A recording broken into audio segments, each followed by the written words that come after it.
says I am alive. Greetings and blessings to all of you. I am your humble host, Mr. David Null, also known as Hawkeye Two Feathers, and I greet you with the love and the honor of the infinite creator. And I do continue to pray that each and every day, that each and every one of you will continue to learn how to accept and receive the knowledge, the healing, the wisdom, and the many blessings that are out there hanging around in the universe. So, with that said, um, this is now Thursday. Hey, Miss Pearl, how are you? Today is officially Thursday. It's still Wednesday night, uh, you know, and it's a 20 mark. And so I just wanted to get on here and a little bit of conversation tonight. Interesting. The word development isn't really the right word to use here. I almost fell asleep last night too, Pearl.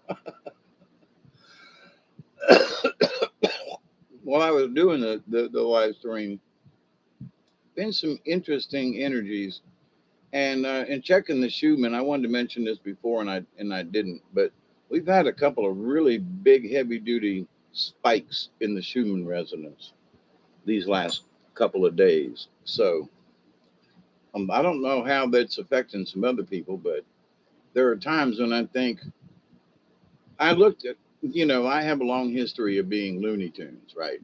And so I have to check the chart to see if it's me being loony or if there's something out in the universe that may be making me a little Looney Tunes.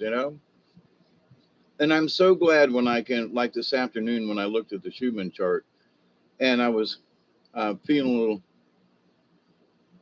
Barry, oh my gosh, Tracy, how are you? But in my last night's video, I said some stuff and it was a little lengthy, but there towards the end, I got to talking about the Roe Wade thing and how it affects. But anyway, I don't want to go there now. But anyway, it's about hour 2.5 and 3. But one of the cards I pulled last night for the Milky Way Soul Tribe reading stuff, and it was elk. One of them was elk, and I was like, it's stamina. And it just stayed with me. And all day today, in and out, stamina keeps coming to mind. And then I pulled a card. Robert and I just finished taping next week's Tuesday show because he's going on vacation. And so I'm kind of sort of in that mode. And I'd pulled a card for next week's show. And it was the Lynx. And I'm like, very seldom do I ever pull that card. And it's about secrets and so forth. And was very interesting. And then when I got to thinking about the stamina card that I pulled last night, it was like, we got to have a talk here. We got to have a chat. We can blame the sun. Yeah. And you're partially right about that, Tracy. It's not only the sun, but the sun is part of it. Yeah, we're getting galactic stuff too, But yeah, I agree.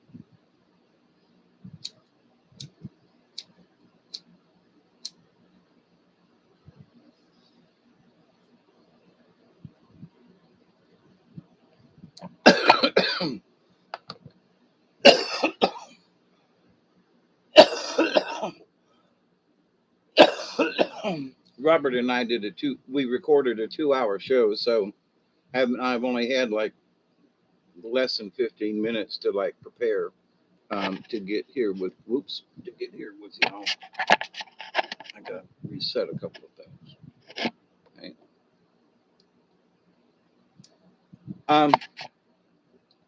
But I got my little book here. Now, Lynx is about secrets. Now, secrets covers a bunch of stuff. Okay. I just want to, I'm just saying, secrets are not necessarily our secrets, but secrets being kept from us. Uh, can't remember what the number was for the Lynx card. Um, Raven, was it 27?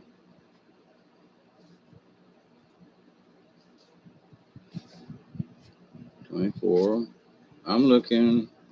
Fox. Nope. Okay. There it is. Number 18, Lynx. All right. So for some folks, you might be saying, Hawkeye, Dave, you're stretching this.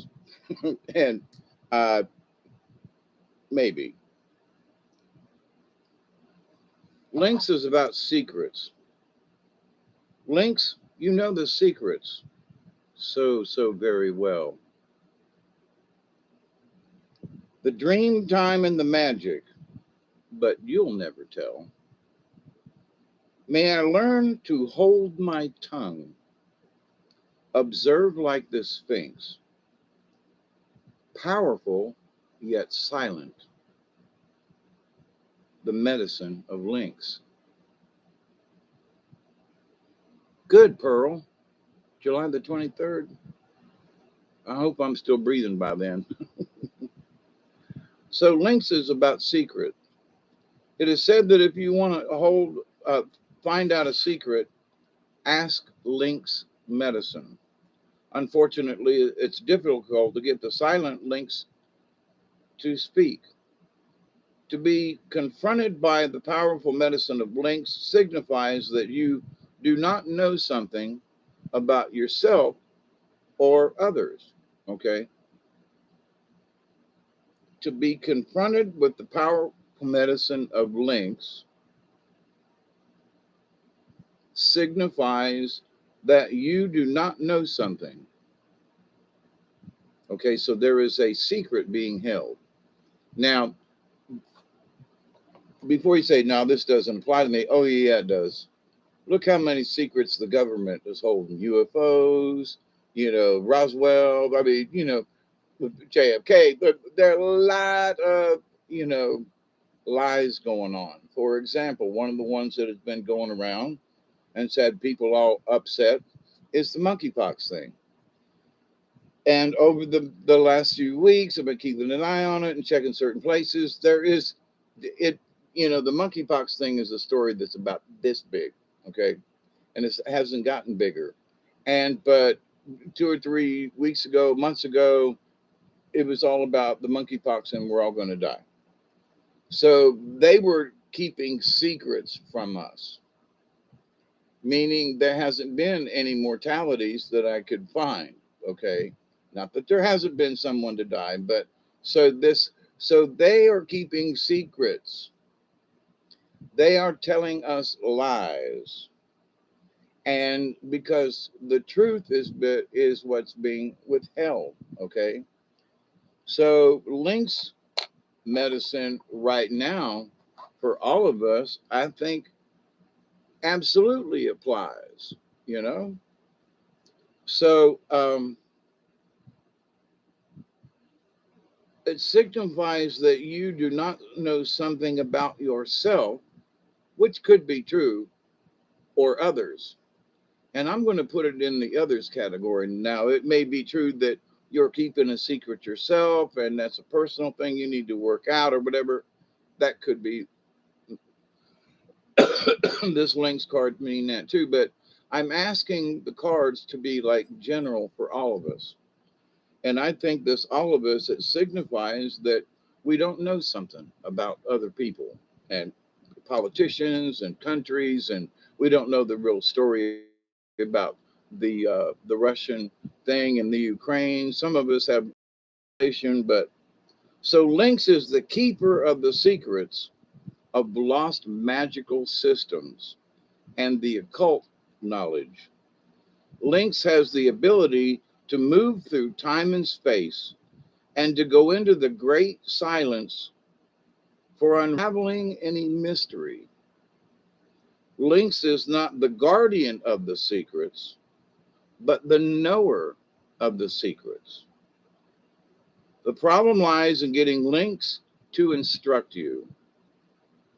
He or she would rather be off chasing a bird or kicking sand in your face than putting up with our requests. Link medicine is a very specific type of clairvoyance. Think about this. If the medicine is strong in you, you will get mental pictures concerning other people and the exact things that they have hidden, either from themselves or from others. You will see their fears, their lies, and their self-deceptions. So this idea of the secrets thing, it's not just about the secret, it's about being able to see deception. Hi, Diane, how are you? And a great big hug right back at you. So I'm not getting the feeling that now, again, we may be keeping secrets from ourselves that we need. I talked about some stuff last night, early this morning. Actually, it was yesterday morning now. But so those were sort of secrets I had kept hidden. So the fact that I pulled the Lynx card,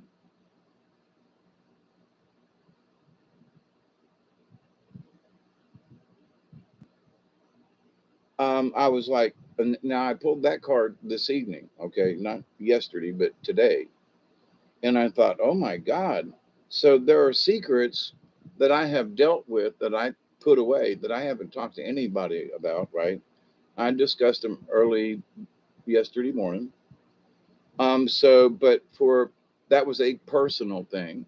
However, this links coming up right now is absolutely all about the secrets other people are keeping from us.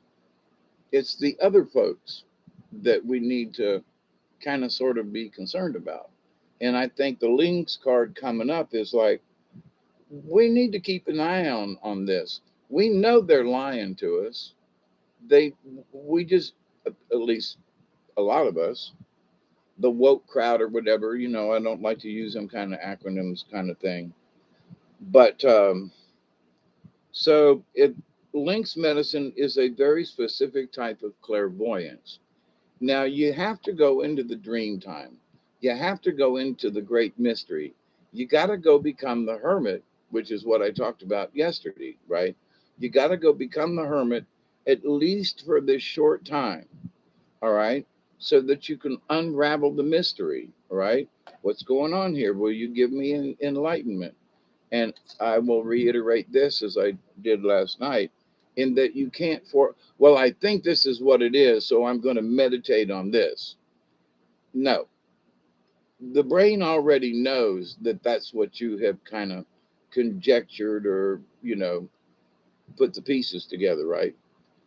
You want something else, or you want confirmation that your conjectures about a certain issue, um, you know, you want them to prove it, but not by disagreeing with you. Okay. And, the spirit could say, well, Hawkeye, you're right about this and this and this, but you're way off base on that. Okay. So, but to the secrets that are in the great mystery, all right, specific type of clairvoyance. So you have to be quiet to allow it to happen. You will see other people's fears, their self deceptions. You could be deceiving yourself too. Um, you never speak of these revelations, but you just know it's there. The only way you can coax information about yourself out of a Lynx medicine type person is to respect the practices of their traditions. So if it's a gypsy, you must show your respect by paying with money right after the reading. If it's a Choctaw medicine person, then you should have a blanket or some tobacco or something like that that would be appropriate. Um, this operation, in other words, paying or respecting those who have the Lynx medicine, is known as the law of the Lynx people. Now, if you pull the Lynx card, you can be sure that there are secrets abound. If this is your personal medicine, you should listen to your higher self. Well, I'm going to ask you, this may not be your medicine, but I would say that Lynx is trying to tell us all to get in touch with our higher selves. Uh, be still and pay attention to the revelations you receive, either in the form of mental pictures or through a high singing voice in your inner ear. Hey, Katniss, I'm sorry I dropped out this morning. Man, I was so tired. But it's good to see you here. Perhaps you will receive information in the form of omens. You can be sure that Mother Earth is signaling you that in some manner. So because I pulled this card and I've been meditating on this also, I'm saying, y'all pay attention to this because there is information out there and the earth is signaling you in some way. Be safe on your drive. Oh, really? Wow. I hope you have a wonderful reunion. Some medicine people believe that the Sphinx of ancient Egypt is not a lion, but a lynx. Sphinx, lynx, makes sense. If lynx, now this is the contrary part.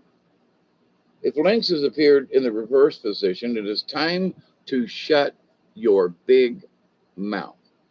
Now, I said this a couple of times last night, early this morning, right? That we need to shut our traps. We need to be quiet and listen. And how many times did I say it last night? A bunch, right?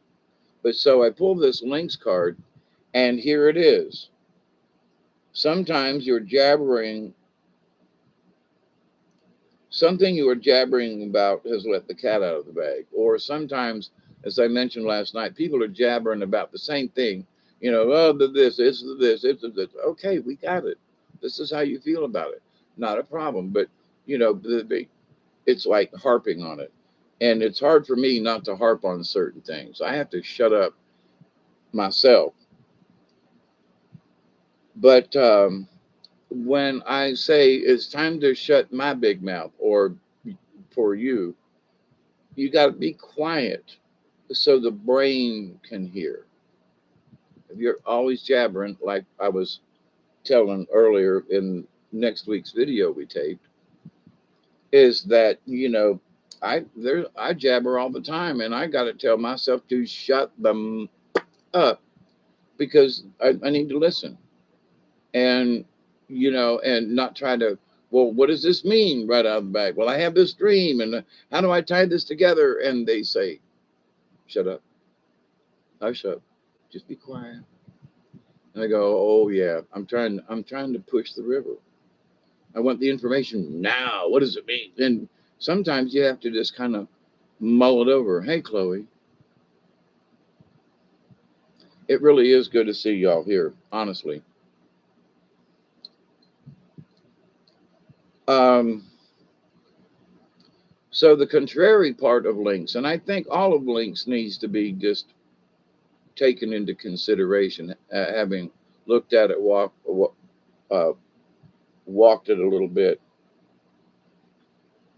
Um, look and see in your present state, are you able to listen and truly be interested in someone else's stories or ideas?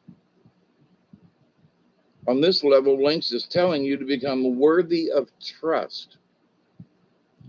Then the secrets will be available to you.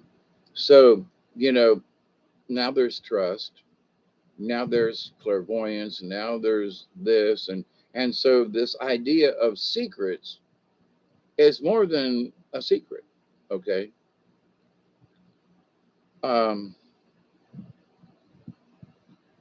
if Lynx is at your door, it can teach you of your personal power and of things you have forgotten about yourself.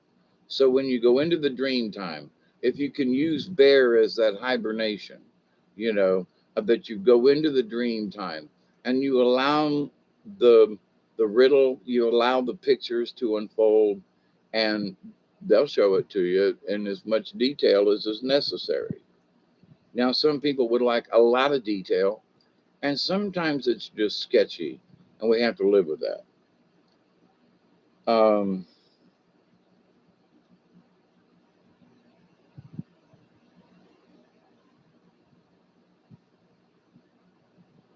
you might have to look at choosing to have your brain in gear before your babble starts. In other words, somebody, the abortion issue right now. People are yeah, yeah, yeah, yeah, yeah, and maybe the smart thing to do is just not say anything or be very careful with what on either side. Okay, this um, so you might use your brain before you stick your foot in your mouth, basically, and this is the know-it-all syndrome. Fine, if you've no room for hearing or learning from other, Lynx is a tough teacher. And if you have to let the cat out of the bag, be ready for the consequences. But you have to be still and pay attention to the revelations you receive from your higher self. Uh, Secrets are afloat in the universe. I love that the secrets are floating around out there. That's really cool. But so, in order to use the Lynx medicine, there are secrets.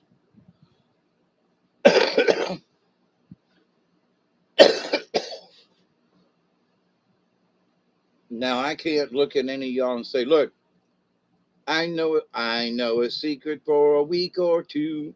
Nobody knows, just we two." Listen, do I do? Do you want to know a secret?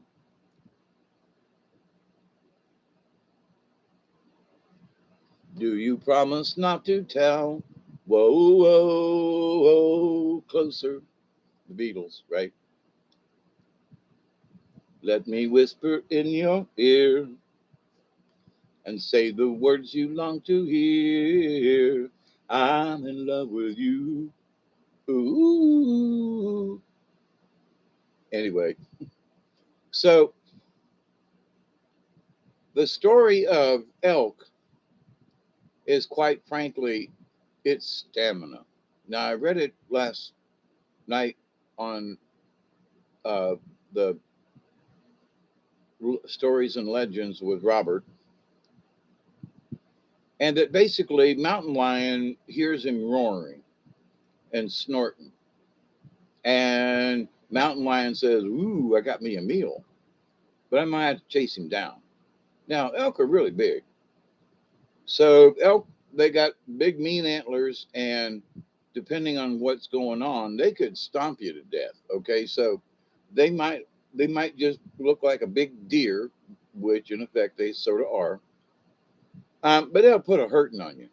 So now the stamina part is so what keeps elk alive is that he can't necessarily run faster than the mountain lion, but he has the stamina to last longer. So he escapes mountain lion simply by being able to run longer and just, and keep running and looks back and says, wow, that mountain lion, he finally quit, right? So it's about stamina. Now, with all the secrets and stuff that are going around and all the disclosures and the half truths, you be safe too, Katniss. You be safe and give your friend a big hug and y'all have a good visit. and we'll see you next time around. But so what is in the universe though, there's so many things that are quirky, off that are off-putting people, and these secrets, and people know they're being lied to, and they can't figure what it is about, what it's all about. What's it all about? Alfie. Okay. But so with the secrets there, then fear catches in, and then the fear, it brings animosity, it brings this and distrust. People ain't trusting one another. I mean, countries ain't trusting one another, and we don't trust our politicians. And God forbid, do I trust that Brandon guy? Nah, not to ride a bicycle at least. But to the point though, what is important with the elk? We have to show stamina.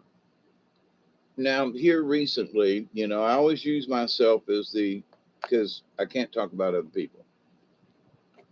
I kind of sort of do sometimes, but no names or geographic locations. But with that said, I've noticed because of when the heat first set in, I've lost my stamina because I can't be outside long, right? So sitting here in the house and kind of bitching about it, right? And I realized that the last few years, when it comes to the summer, I wait until the sun's down behind the trees over here and it starts to cool down to like 91 instead of 100. Or I try to wait until it gets into the 80s. And then I can be outside and I won't just pass out from the heat right away. So, in the house, I've been doing okay. Got the fans going and everything. And I've not had any real stress on that day that was 101 in the shade here. It was, 84 in the house with no air conditioning, just the fan. So I'm making it in that respect. But I realized that because I can't really go outside and walk around like me and Duggar had been doing earlier in the spring, I have lost my stamina. And so, now I realize I'm like, crap, I'm going to have to run in place here in the house. I'm going to have to do some other exercises to catch up with what I would normally just get by pulling a little cart around the yard, by watering things and carrying water jugs. And, that in of itself is exercise. Going to check on the grapes and the this and the that. I'm walking around. Well, it's been so dead gum hot, walking around is just like, holy Jesus. But now that so now I'm in this second shift swing. So at about 5 o'clock or 6 o'clock, actually, I'm still on central time zone, but the sun's in the trees enough where it cools down into the 80s here in the yard. And there are things that I can do, which I have been doing. And so I switched gears. So bitching and complaining, can't go outside. It really is too hot. Especially for someone at 69 and 3/4. Nanny, nanny, I didn't forget the joke. But so rather than be upset about it, I have to adapt to the situation. And to adapt, I'm like, man, it's nice outside today, and blah, blah, I really want to go out. Then you open the door and the heat hits you and knocks you right back in the house, and you go, maybe later. So then later is the answer. So later means I can go out at dusk. I've got plenty of lights and things, whatever I need to work on, or, whatever I'm doing. It's real easy to set up these lights that I have. They're very portable and can put them up dang near anywhere. And they're as bright too, buddy. So and it's much cooler. There's a breeze. Now, last night I was working on a prod, pro, project, and it dead gum started raining. Now it kind of messed up my project, and I had tools out, and my toolbox got some water in it because I didn't think it was going to rain here at the house.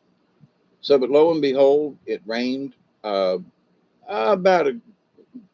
maybe a half an inch total, maybe. So not a lot, but we'll take it. Filled up a couple of buckets outside, right, so that I could use them to water later on. And so that's all copacetic. But working in the evenings now, since I've spent a lot of my life working on second and third shifts, this ain't no big deal to me, but I have to adapt. Okay. So there are people who've never had to really adapt or know what that means. So I was grumpy for the first week, 10 days of summer, because I can't go outside and it's so hot and I'm getting so old and blah. Now I'm like, I'm over that now because I have remembered by going into the dark, into the mystery, and reminded me as part of this card reading thing, and reminding me of things that I had forgotten. Yo, Dave, it's time for you to start second shift again. But I really want to, but yeah, you're right. It's time for second shift. It's time for me to, and I've gotten things done since I've changed my mind and have changed my attitude about the heat. It's still hotter than squat, and so forth, and miserable. But and the other night it was like 11 o'clock at night, and it was still 81 degrees outside, which is like nastified. But here's the thing. So what seems like it is a big issue. It's been really hot. It's the humidity. It literally has burned the leaves off of some of the plants. It's been so hot. I mean, fried the leaves crunchy. And one of my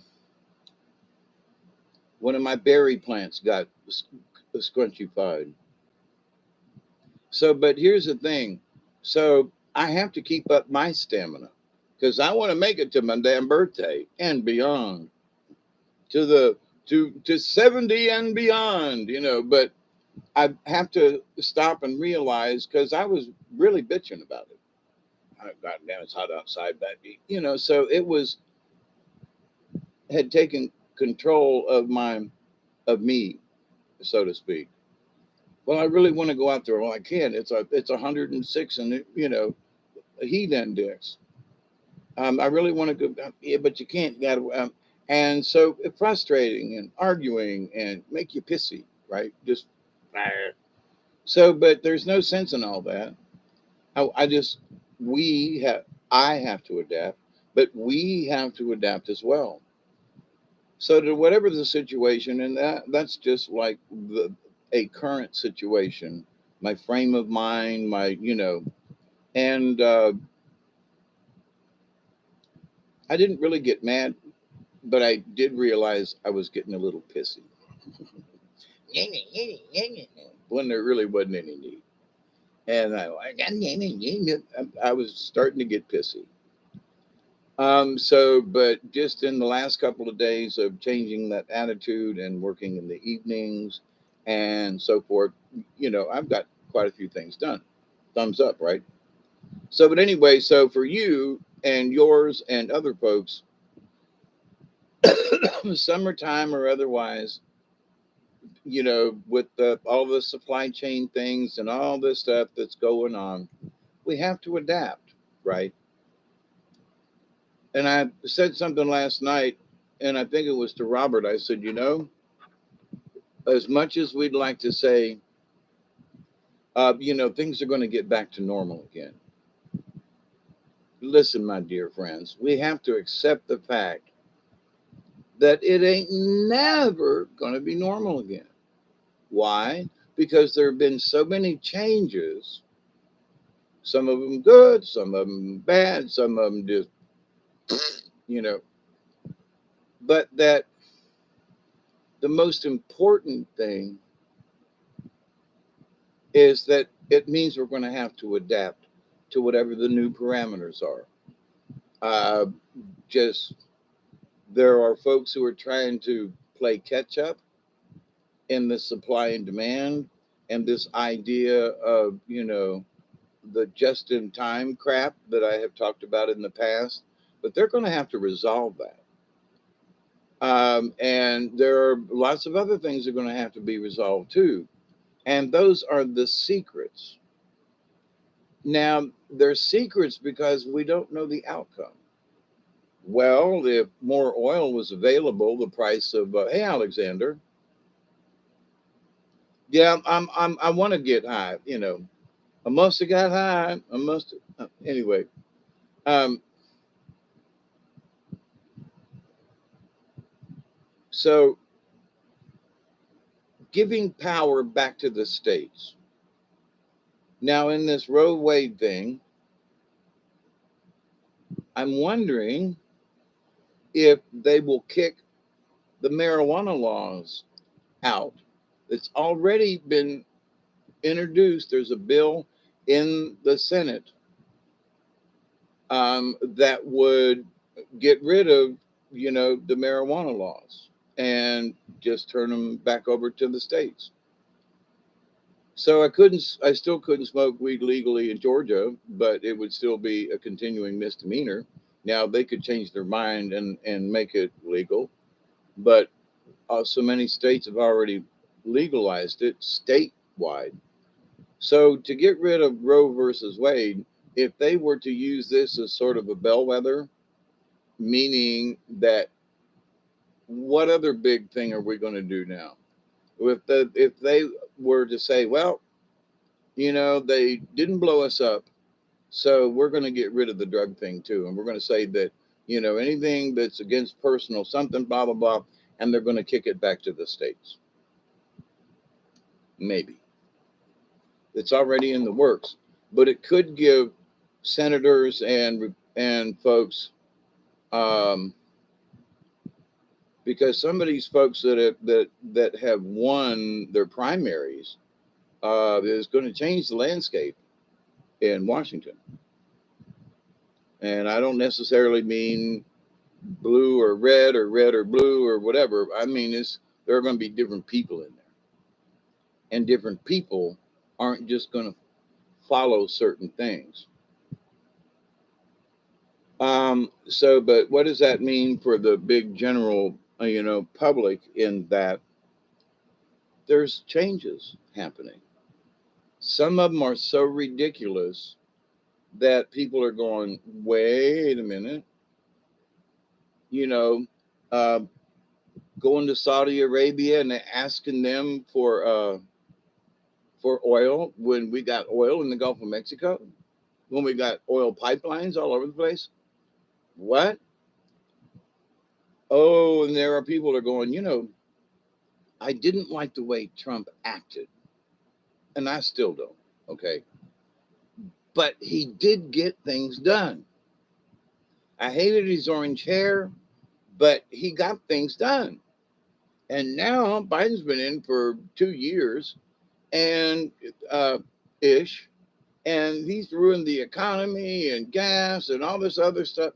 And, I didn't like Trump, but our gas prices were half as much.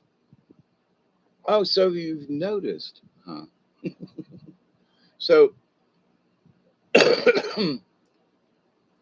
people are adapting, and my point of bringing that up is that people are adapting and are talking about it, and they're going, wait a minute, that crazy Joe is still trying to blame it on Trump, but he's been out of here for long. Wait, whoa, whoa, whoa, whoa. So they're seeing it themselves. They are experiencing this thing themselves.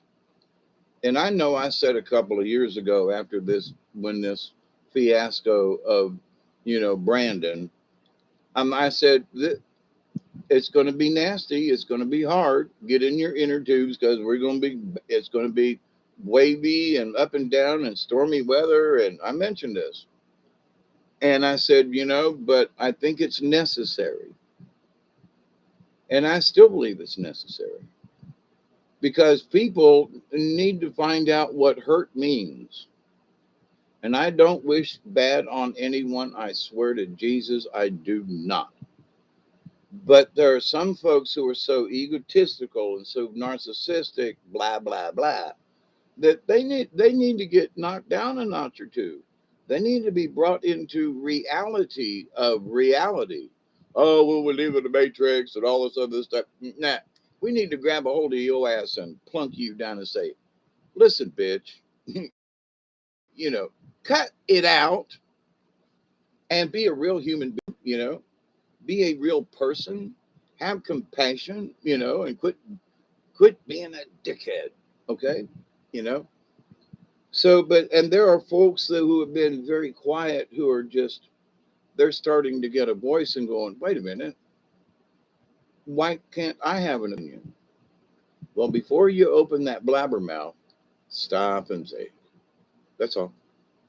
Make sure you've got your little duckies in a row or your swans in a row if you're an ugly duckling.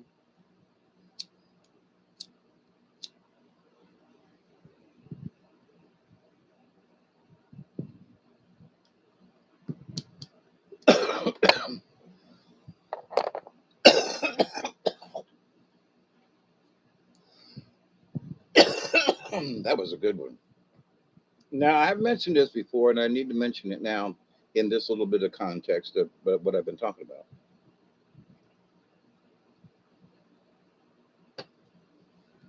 Y'all need to prepare. And one thing to prepare is there is going to be a food shortage, okay, of certain types of food from certain places. Now, here's the trick. If you start adapting now, you will get through it better. Now, uh, Robert and I were taping next week's show, and during it, it was like, oh, wow, this one chief that he was discussing back in the 1600s when Plymouth Rock and all that, and that he was a very poor chief. And so the white settlers, they went to him and said, oh, we're starving. And they were. Can you help us? And when they got to the camp and with the chief and everything and all the tribes members, these 20 white people looked around and went, oh my God, you don't have any food either. And they were like, no. And how do you get by? So in the discussion of this, the native peoples were trained. They knew there would be times of feast and they knew there would be times of famine. So they learned how to get by without stuffing themselves all the time. A piece of beef jerky or buffalo jerky or deer jerky or just jerky, don't jerk me around, said the settlers. But anyway, that they survived. Where the settlers, when they got here, they were not accustomed to survival mode, right? And so the native peoples were like, one meal a day, a little bit of snack along the way, a little piece of jerky or whatever, some fry bread, you know. But the native, your European and Europe pooping and Europe dying. But anyway, them folks had to have breakfast, lunch, and dinner. It was 3 meals a day. And no, no, no. So please, if you're on the 3 solid meals a day, oh, Diane, it's Milky Way Soul Tribe. And it's Native American myths and legends. But he's Milky Way Soul Tribe. And, our Tuesdays are normally when we do the story time. But he's on YouTube. So just, I don't know if you get there by his name. It's Robert Volpolek. It's easy to do Milky Way Soul Tribe. Uh, you're welcome. And we've done, well, our next issue was like 36. So we've done 36 shows at about 2 hours apiece. So 72 hours of stuff. And some of it's a little corny, but we've delved into all different types of, different land grabs, the Louisiana Purchase. We did a 2-part show on with Lewis and Clark, and and Robert loves history, so he's got a book on these different chiefs from the different nations up there. There you go. Thank you, Chloe. But so, not trying to get your business or nothing, because We don't charge or ask for money or even to subscribe, because we just want you to be the frequency, you want to be, you wish to receive. Anyway, but with that said, though, um, there are so many things in reading the past history of the what the white man has done, and it's just, oh my God. I mean, we just, we trampled 500 nations of peoples, because I have a book over there on the shelf. It's called 500 Nations, and it's all about the different Indian nations that goes locations and dates and stuff. It's a great big thick book. Um,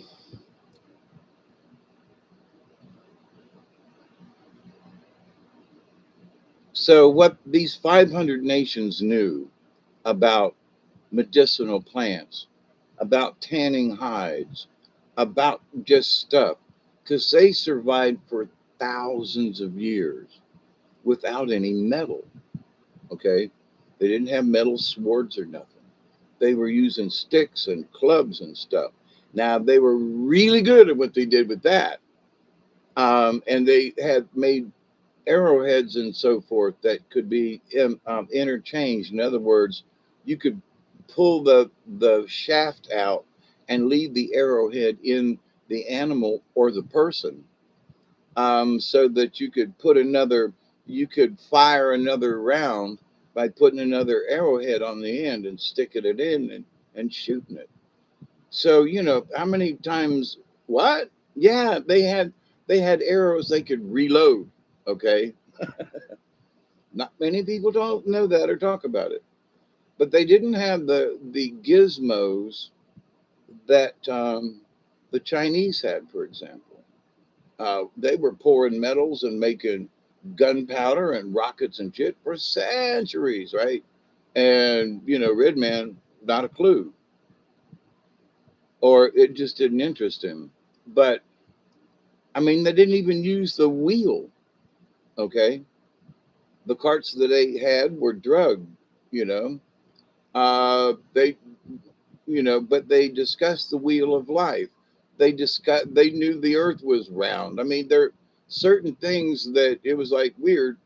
They knew in their hearts what round meant, because everything was a circle. They all got together, and the dance was, quote, performed inside the sacred circle. So they knew about circles, but they never thought to make a wheel. Just saying. They just didn't find it necessary. Now, later on, when white man showed up and they said, uh, they didn't go out right away and start making wheels for themselves, but they could see the advantage of a wagon with four wheels to tote a bunch of stuff. Okay. So they could see the practicality in that. But did they invent it? No. But after seeing someone else with it, they were like, that's interesting. So one of the things that was so bothersome back in the day in the 1670s, um, Plymouth Rock kind of thing, that the natives all wanted steel. They wanted a sword, they wanted a gun. So they stole some guns, and they would raid individuals when they were out doing whatever, looking for food or something. And so they would raid them, not necessarily kill them, but they'd take their weapons. And then later on, the white people all got together and went and searched for the Indians, not necessarily to kill them, but to get their weapons back. So the Indians, as one guy had stole one of them small kegs of gunpowder you've seen in pirate movies, and so stole a gun and some gunpowder. And he was, now they're all flintlocks, right? So you got to be able to cock them back. You got to put your wadding in. You got to, ram the gunpowder into the chamber. You got to know how to put a little piece of flint, blah blah blah, and cock it and shoot it. Well, they were messing around and literally blew themselves up because they didn't know how to work it correctly. So him and two or three of his buddies and a small keg of gunpowder went kaplooey. And so they could steal the guns, they could steal the gunpowder, but they couldn't figure out how it worked. Nor most of the time would any of the whites show them how, because they, well, if we show these Indians how to use this, then they'll be able to kill us easier when they swipe our guns. So we're going to leave that part out, which they did. It was their, ass in a hole. I'm sorry, ace in a hole. But it actually got their ass in a hole because it just pissed the Indians off even more. And the white settlers, they were like, starving to death and going to blame it on the Indian, and come to find out the Indian was starving also. But that the natives were used to hardships in the wintertime. They had practiced going without food for a couple of days, and it didn't freak them out. And they didn't try to start eating one another. And you know what I mean? So the white man, in my humble opinion, still has a lot to learn about that. So in that little segment there, I would say practice with just one good meal a day. And you can have a little snack, a cookie or two, but keep it to a minimum, because what you want is the minimum amount that your body needs.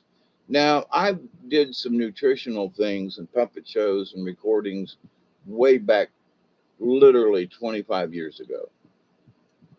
And for a respected hospital in Albany, Georgia, Phoebe Putney.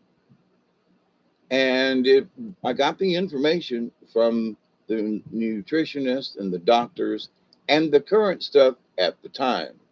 And it was the food pyramid. We all learned about um, beans and veggies are good for your leggies, and this da da da da da da boom boom boom. Had a little rap song that cool dude sang about the vegetables and how good they were for you. And so, but the thing is then, but when you think about how much the body can absorb, now as an older person and uh, you know, I'm in a sort of hermit mode. I go out and visit people and stuff, but I ain't got really any place to go at the moment and don't have a lot of money. So staying home is just the easiest answer, right? So, but anyway, not about COVID or nothing. It's just easier for me at the moment to be like this. Anyway, so, but being by oneself, you can control how much electricity I use. If if I don't have the hot water heater on all the time, and I only turn it on when I need it, and if I turn it on today and turn it off after it gets good and hot, it'll still be good and warm tomorrow. And depending on how much hot water I use, which is not a lot because I'm by myself and single and stuff, so the water stays warm for 2 days. And so one good boom and get it up to temperature. And I got at least warm water for going on to 3 days. So for me, that works. Now for other folks and families, but back in the day, you took your bath in the kitchen in a big tub, right? Because that's where the stove was. And usually, if there was a sink, there was also a hand pump sometimes inside the house. So the kitchen was, had water. It was the first place they put electricity, was in the kitchen, because I lived in a house that was built like that. The wiring was like that. And the old man, and it was my first wife's daddy. Okay. So, and the house that he kind of sort of grew up in, and that type of thing. Hey, Tracy. Um,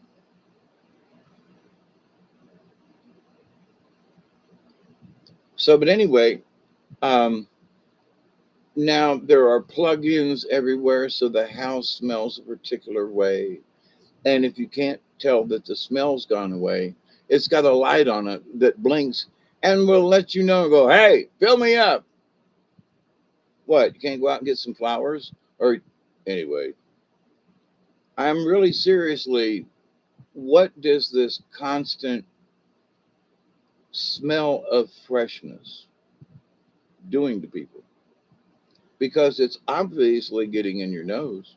It's obviously messing with your uh, sensors, receptors, and everything.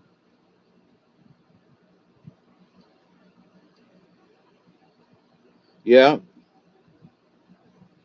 absolutely, Tracy. Now, I grew up in Tampa, and we did have water in the house, but gross mother, um, which would have been my great grandmother, she still had a two-seater in the barn, and that was in Ohio.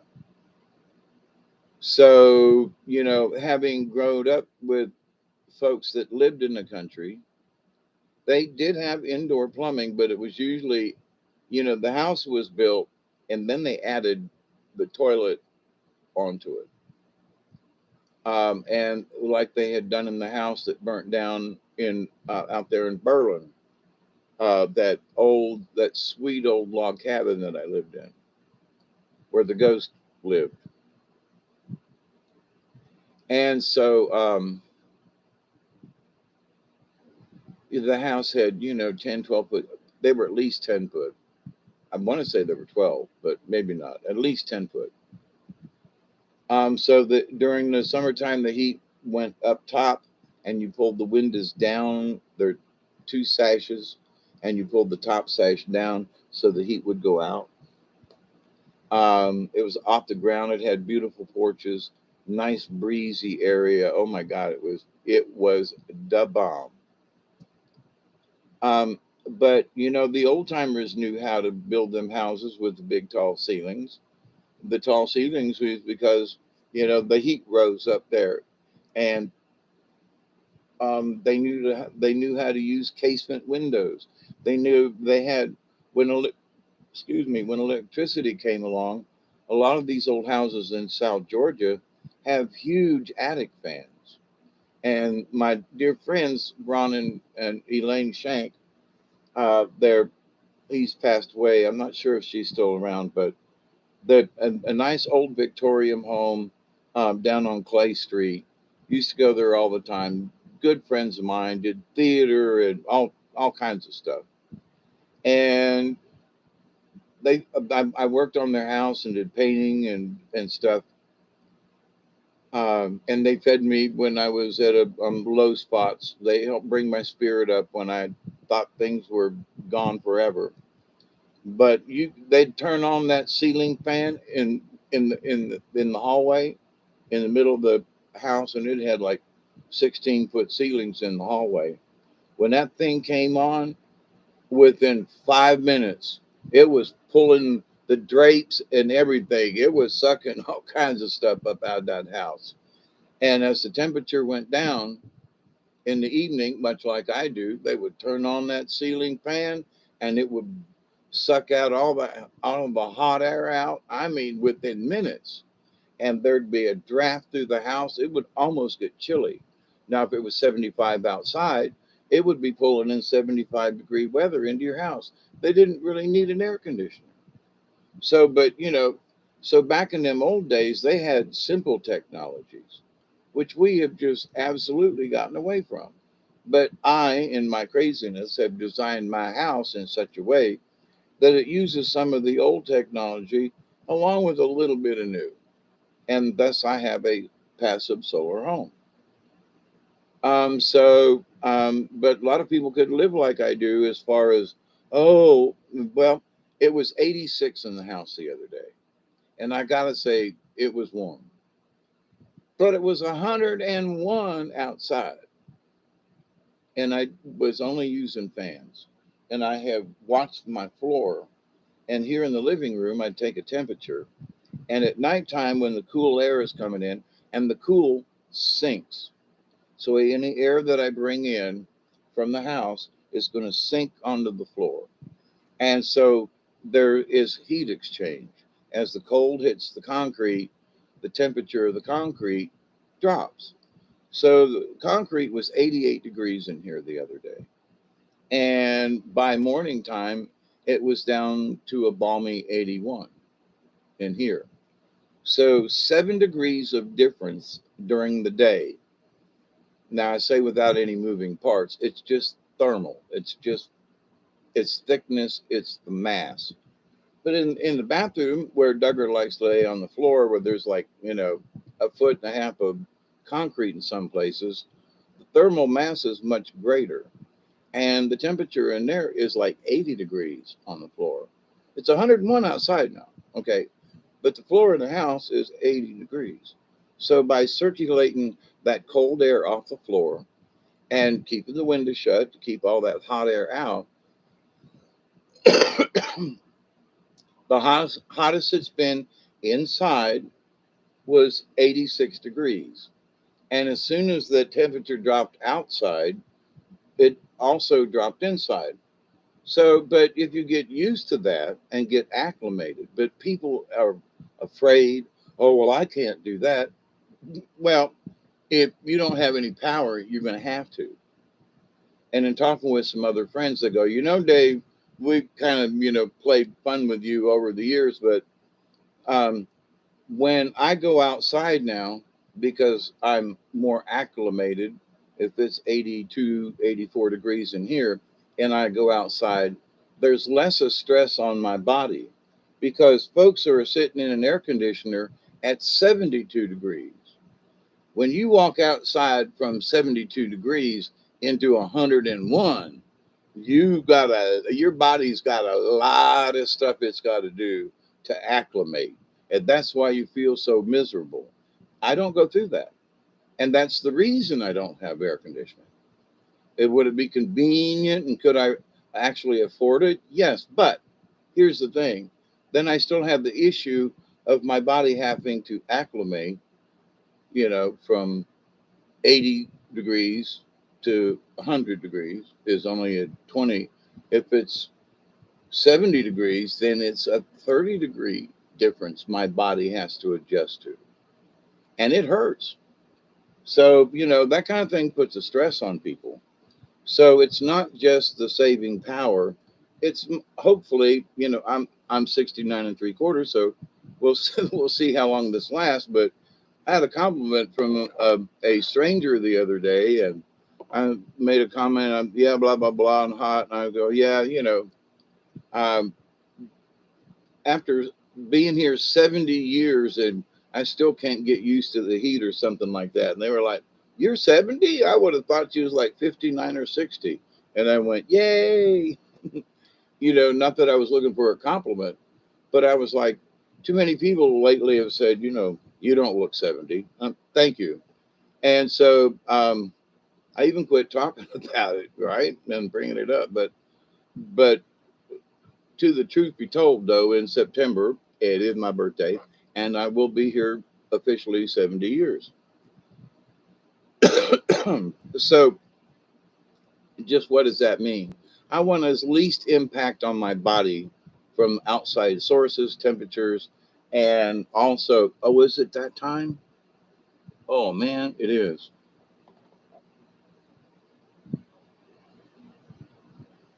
I think that's a 3. All right. I got a little bit in here.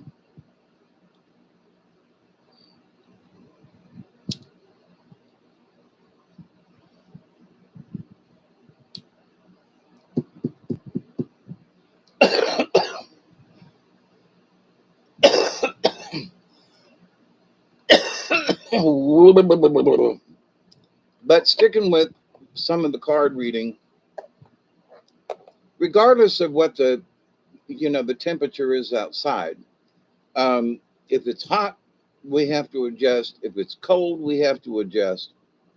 And that takes a toll on our cells and our body and stuff.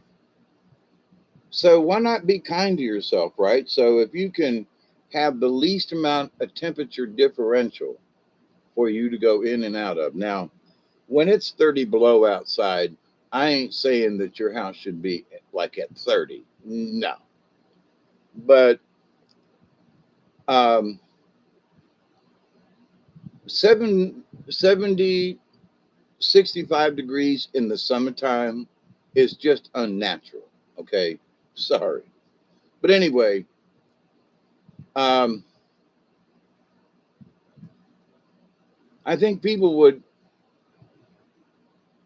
have fare better because I used to get summer colds all the time, going in and out of the air conditioner. I worked in an air conditioning plant for 8 years, and you had to go in and out, and they had to set the thermostats, and it was a big controlled, environment. It had to be because of the manufacturing process. So, but anyway, but now that I'm home and it's me living and being the hermit and being that I can adjust my temperature if I need to. Now I've had my dear neighbor Sheila and Miss Sheila and Ricky offer me an air conditioner to use. I've got one upstairs that I actually need to go up, and the fan motor hums, but it won't turn. I think mud daubers made something and the fan motor stuck. But anyway, it's pert near new. It hasn't run that much, but it's been upstairs for like 10 years. So I just need to get off my ass, which was one of the cards last night, and it was about action. And I was like, yeah, you know what? I do need to take some action. I don't feel like it. It's hot outside. But and that's me, right? And now that's in my head, but when it's 101 outside, it's hard to like, oh, we're going to overcome this. And no, it's 101 outside. It's hot, and it feels like you're in an oven. And okay, come on, let's get in the truck where it's like 150, and let's go drive around with no air conditioner in the truck. He was late already. It's never too late, right, Barry?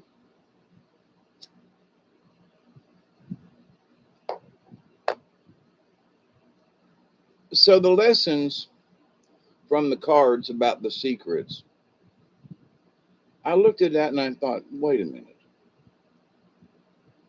But there are a lot of secrets we are not privy to that, in some way, shape, or form, actually do kind of include us. Um, there are a lot of people who are freaking out about the supply chain thing. And in a lot of ways, they should be. Because 20 years ago, literally, it was about 2002 that the just in time really started kicking in. Okay. So, but literally 20 years ago, manufacturers and people and stuff agreed to use this new system brought to us by the Japanese. Okay. Honestly. So just in time, it was Toyota and Honda that were promoting this specifically through the engine plants and car manufacturers and so forth, um, because they were building Hondas in Marysville and this, and then they sent our business down to Mexico and laid off 800 people here in South Georgia, which was a devastating thing. Oh my God. It wasn't just 800 people that lost their jobs. It was in the thousands that were affected. But anyway, I digress. But when you have the correct information as to what's going on, what's being affected by what can we do for ourselves? Um, I would ask you quite politely to look at your poo the next time you do. Okay, why? Because if it's curled up like a snake in there, you are eating way too much food. There's all that waste that does not need to be there. In my older ages, I have cut my portion size down. If I get hungry, I go get something to eat now. I ain't starving to death, but I'm not eating, quote, 3 meals a day with all this stuff. And trust me, I was 250 pounds. I know what it's like to be heavy. And I chose a different lifestyle. I chose to cut my portions down and still stay healthy. So why have all these people around that don't know who I am or how old I am going, I wouldn't, you're not 70. You got to be 59 or 60 maybe, right? No, I'm 70, going to be. And so if I were wrong about this portion size, this is my point. I would be emaciated. I wouldn't be able to paddle. I wouldn't be able to do anything. I mean, because I wouldn't have the energy. I wouldn't be able to stand. I'd have, I'd be sick with all kinds of diseases because I don't eat properly as to opposed to the vegetable, the food pyramid. That's the one. Because I studied this stuff. I was with nutritionists and I recorded this uh, audio for them to do puppet shows with to teach nutrition and things to the children.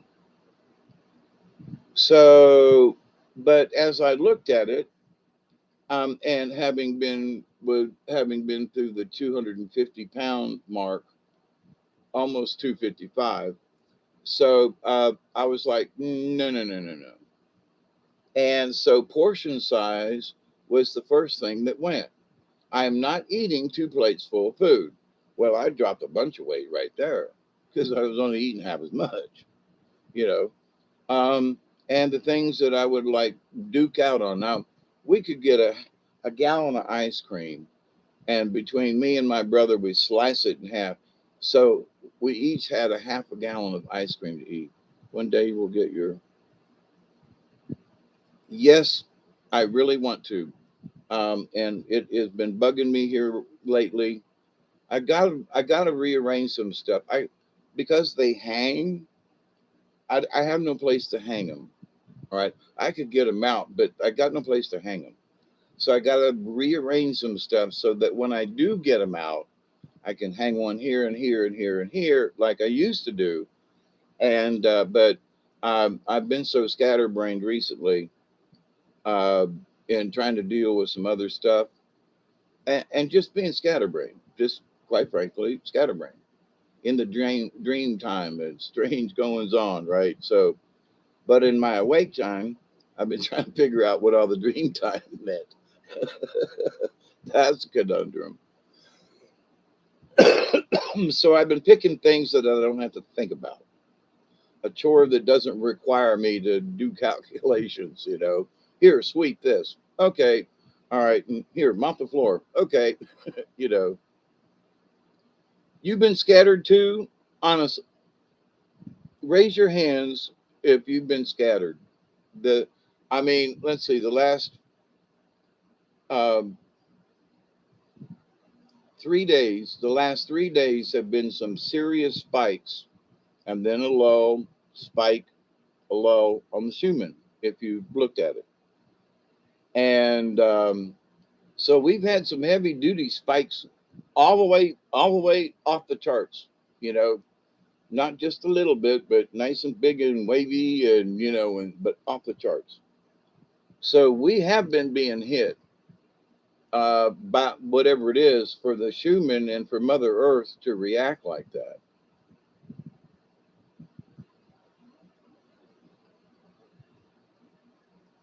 So to me, it's very obvious.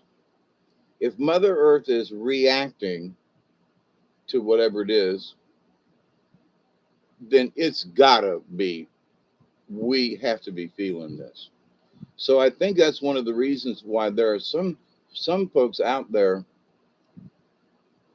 and I put it this sort of in the title and description, in that they're just scatterbugged or whatever. They're scattered and perfectly normal folks under most circumstances, but they've almost gone off the edge a couple of times themselves, in that because whatever it is that's affecting them, they don't have a clue. And so my spirit guides have been, you know, go into the dream time, use that, be quiet, shut your damn mouth in here, shut up in there. And it might be that you shut this one too, but my reference to shut your mouth is more of a mental issue more than a physical, you're jabbering. Dang. Hmm. And the sun is really hot. It's so I just forgot it and said, yeah, yep. I have to agree with that, Tracy. I've had to just sit down here and look out the window and go, hmm. But I take Duggar out. We go out and he's got to pee. I got to pee. So we go out and I'm reworking the rock bed over here, and so I might move a rock around, pull a couple of weeds, and I'm back in the house because I'm sweating that bad in that short of time, which is usually 5 minutes or less because it's so flipping hot. But the other day I was staggering around like a drunk man. And I was like, now this ain't normal worth of shit, you know. And I was just like, whoa, I am tripping here. Whoa, wow. And I had nothing to smoke, some coffee or, maybe a root beer or something.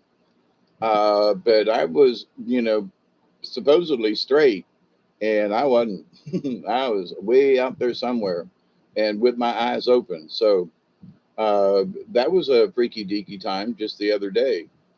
So there are some things like I had kind of sort of made a promise to me in the spirit guides that I was going to try to do at least 2 shows a week and possibly 3, where I was barely doing one, because we just need to be able to get together and meet and say hi to one another, whether or not I have some great big new special kind of revelation or whatever, because that's sort of like that's what I was, you know and I'm just going to get on there and what, we're just going to hang out. Well, there ain't nothing wrong with that. We end up doing that anyway. But my purpose, I'd sort of set a standard in that if I'm going to do a video, I want to have a little something to be able to, a topic for discussion, right? So but sometimes uh, I just need to be on because there are folks that require me to be on. They need to know that there's somebody out there in the middle of the night, at 4 in the morning, and say, "Wow, I'm so glad that you were on," and that's important. Whether I have any particular important messages or whatever that I'm supposed to transpose or pass out or whatever. But anyway, but in this thing of called life, all them years ago is like, what is the meaning of life? Well, the meaning of life is different for each one of us because we're individuals, that's for one. But the meaning of life is, and I took this a little too far on this one end, uh, that, life is every day's a holiday. Oh, and I drink a case of beer. Now, it was, the cheap beer, down in Florida. You couldn't drink it the same amount of beer when you got to Georgia, but that's another story. But in doing that, though,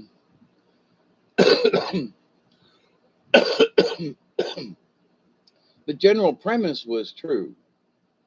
Every day's a holiday. Well, it doesn't mean that you can't work or no, because in the carnival you worked on the holidays because you set the carnival up and you were making money hopefully on the holiday, which is inconsistent with the idea that every day is a holiday. But know what it means, though, that you can have joy every day in your life. You can have happiness every day in your life. You can have adventures if you want them. That, but every day is a holiday in that you have the day off, um, from troublesome, quarrelsome things. Whatever it is, it always worked out. Now you had to work for it, and sometimes really, really, really hard. But after you worked really, really hard to get whatever it was, is that true sense of accomplishment that gives you. It's on one of the spirit cards, and I can't remember which one at the moment, but how important it is to achieve something. You know, and oh wow, I got this done, or I planted this, or I painted that, or I burnt garbage, or I raked it, whatever it is the chore is, when you finish it, there's that sense of good job, buddy, or whomever, budette. Um, but if you lose your stamina, which is what was kind of sort of quickly happening to me, and that is as it got hot, I lost my stamina. And so, but I quickly realized, wait, no, no, no, no. It's dragging the rest of me down too, you know. Well, I don't want to go outside at all, even at night or whatever. But so in doing this, though, there are folks out there that are scatterbrained. And when I'm scatterbrained, I know that I'm scattered. So, and since I don't have a job and I'm retired and all that, I can just close my eyes and allow some time to elapse. So if we're getting hit by cosmic rays, it might be an hour or so. I just need to sit here and not damage myself by falling over and trying to walk or go outside and dehydrate and die. Because that's come about too close a couple of times. So no, I'm going to be wise about this. But then by being in the house, and it gets stuffy in the late afternoons, and it's harder to move around when it's 86 in the house. I'm sweating, which is easy for me. So it limits my moving around even in the house. So, but the thing but as soon as the temperature cools, then I need to have some gumption and say, okay, temperature is down to 84. We can move around again. Let's go. And I go, nah, I don't want to. Yeah, I'm too tired. Yeah, I'm watching a movie. Yeah, I'm reading something online. Yeah. No, get up, bitch. You know, so I have to get up, and I have. So that's the card that was read the other day, which is, and I was already beginning my own, get up, move, and do some things. And it's been very profitable getting certain things done, thrown away, and making accommodations so I can get my puppets out. You know, um, especially because where they're stored at the moment, it's in a bad place, and I need to get them out. But so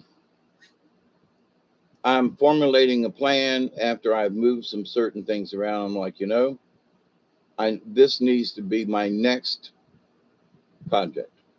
Well, I'm going to work on this over here. Yeah, yeah, yeah. But in order to get my puppets out of the old trailer up there, which is literally falling apart, I need to get the bus fixed back up to where that used to be my workshop. I could store the puppets out there. I've got a table that's still out there where I could paint and create. And there's electricity out there with a fan. And I used to spend a lot of time in the old school bus.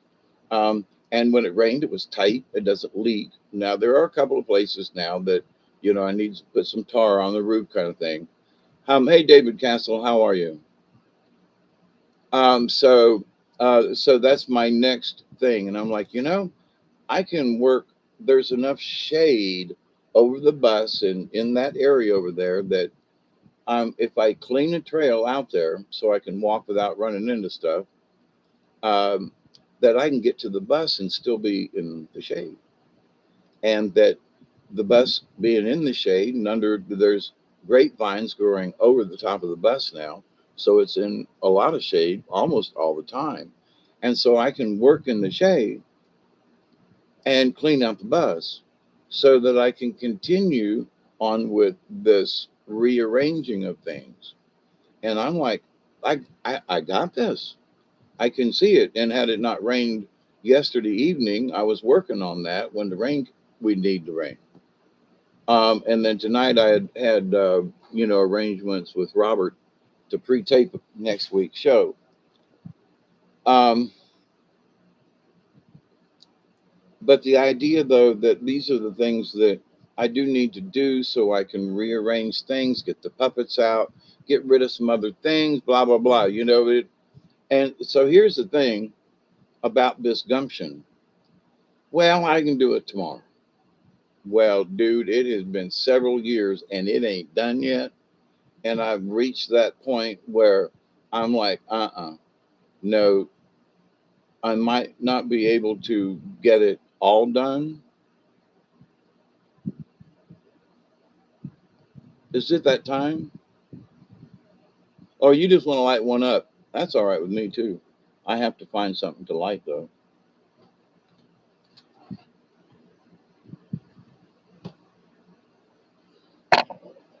But so in discussing my own life, I know there are people who are going through similar issues that they have ignored or made excuses or don't have that they need a like me. I needed a good swift kick in the butt to go like, well, it's too hot out there. I can't do this now. Wait till the sun goes down. I can do this stuff at night. There are lights in the bus. There's electricity out there. And, there are some things that need burned. I've got a burn pile right out there. And when the sun goes down, it's cooler in the evening. I'll light the fire and burn those things that I'm cleaning out and, and make arrangements and quit making excuses to not get her done. Because if I were to get her done, things would be so much easier around here. Honestly, they would, right? For me, I'd be able to get to certain things. I would quit worrying about, that certain things have been exposed to the elements too long and stuff like that. And if I say I'm not worrying, but I am because I still don't have my putts. I still don't have the puppets out of the bus yet. I mean, I'm sorry, out of the trailer yet, and where the environment is really not good. And so I'm behind schedule on that project, right? Well, I have transplanted a lot of trees, but this 101 degree, this heat spell we've had this last week has killed several of those trees and plants that I had planted in the spring. So that's depressing. But we take what we can get, and there's still some more saplings over here on the property line. And if I have to replant them, I'll just wait for the fall, and which is good time to transplant some things anyway.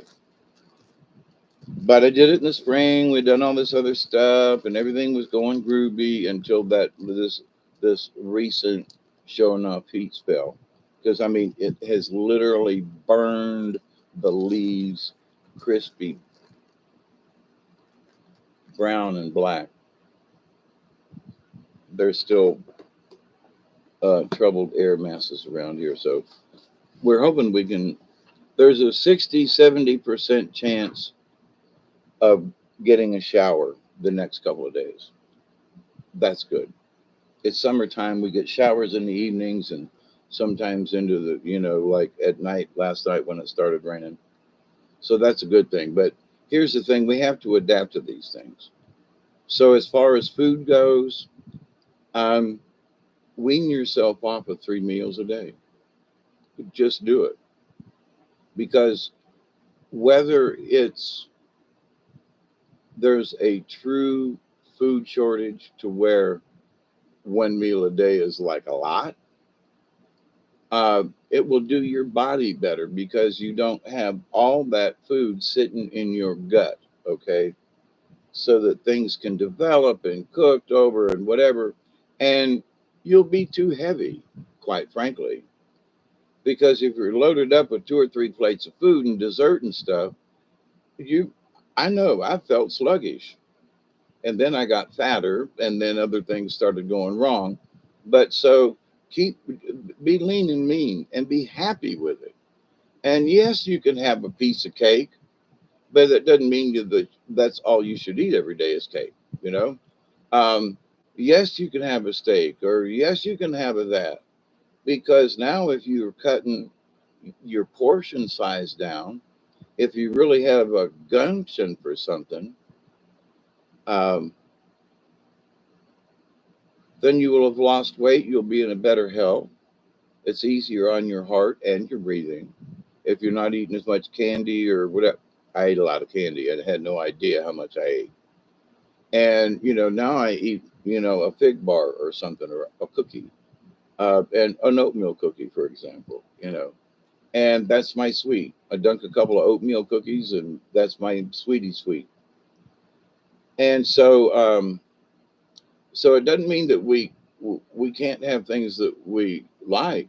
No, it just means we cut our portion size down, and our stomachs will shrink. And I can eat a bowl full of stew, and it almost filled me up. I'll go back for a little more, top it off, and then I'm full. I've had enough where I used to eat 2 or 3 plates full of stuff, and dessert was what was in the size of the bowl, that has now become my supper. And so, trust me, in the long run, it will do you good. I got some pineapple flavor papers.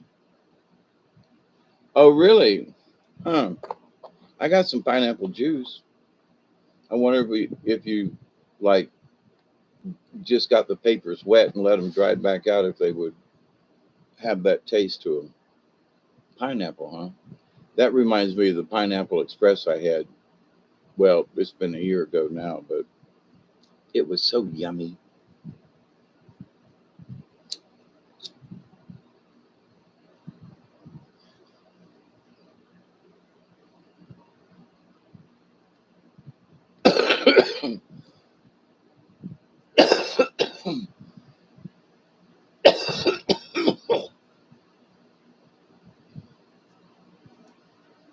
I have no idea what the name of this is, so I came up with my own. I call it Big Bertha.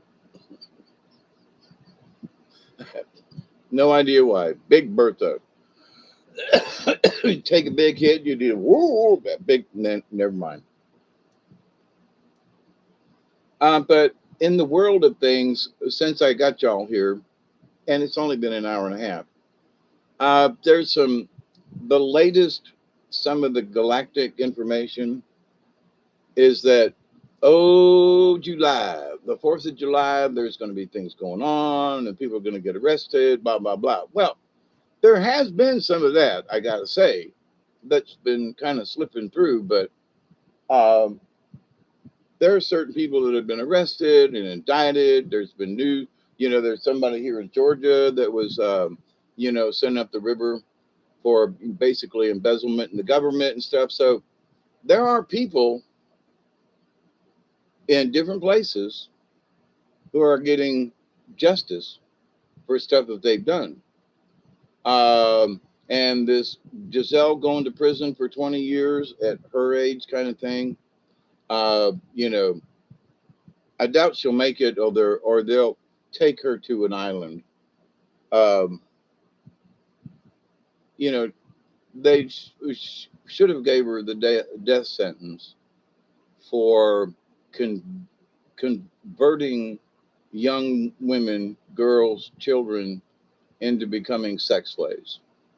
That's just, I'm sorry, that's out of the scope of stuff. That person don't need to live anymore because of what they have done. And I'm sorry, I'm not all for killing people, but they just don't need to breathe the same air anymore. It's atrocious. And I guess because I was pedophiled myself and so forth by powerful people in the Catholic Church and stuff, I just, I want these people to suffer. I'm sorry.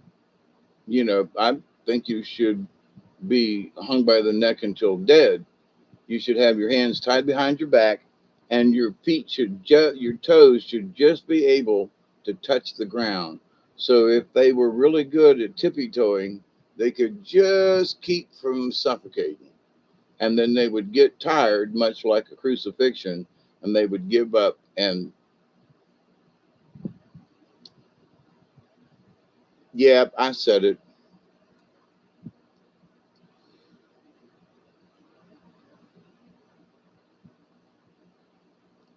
Because some of these folks that I've known and stuff, I wanted to kill that old man that was doing what he was doing. and there was sufficient evidence that he may have been the last person to see this young woman who used to ride around with him in his car all the time. And I'm glad the mofo is dead.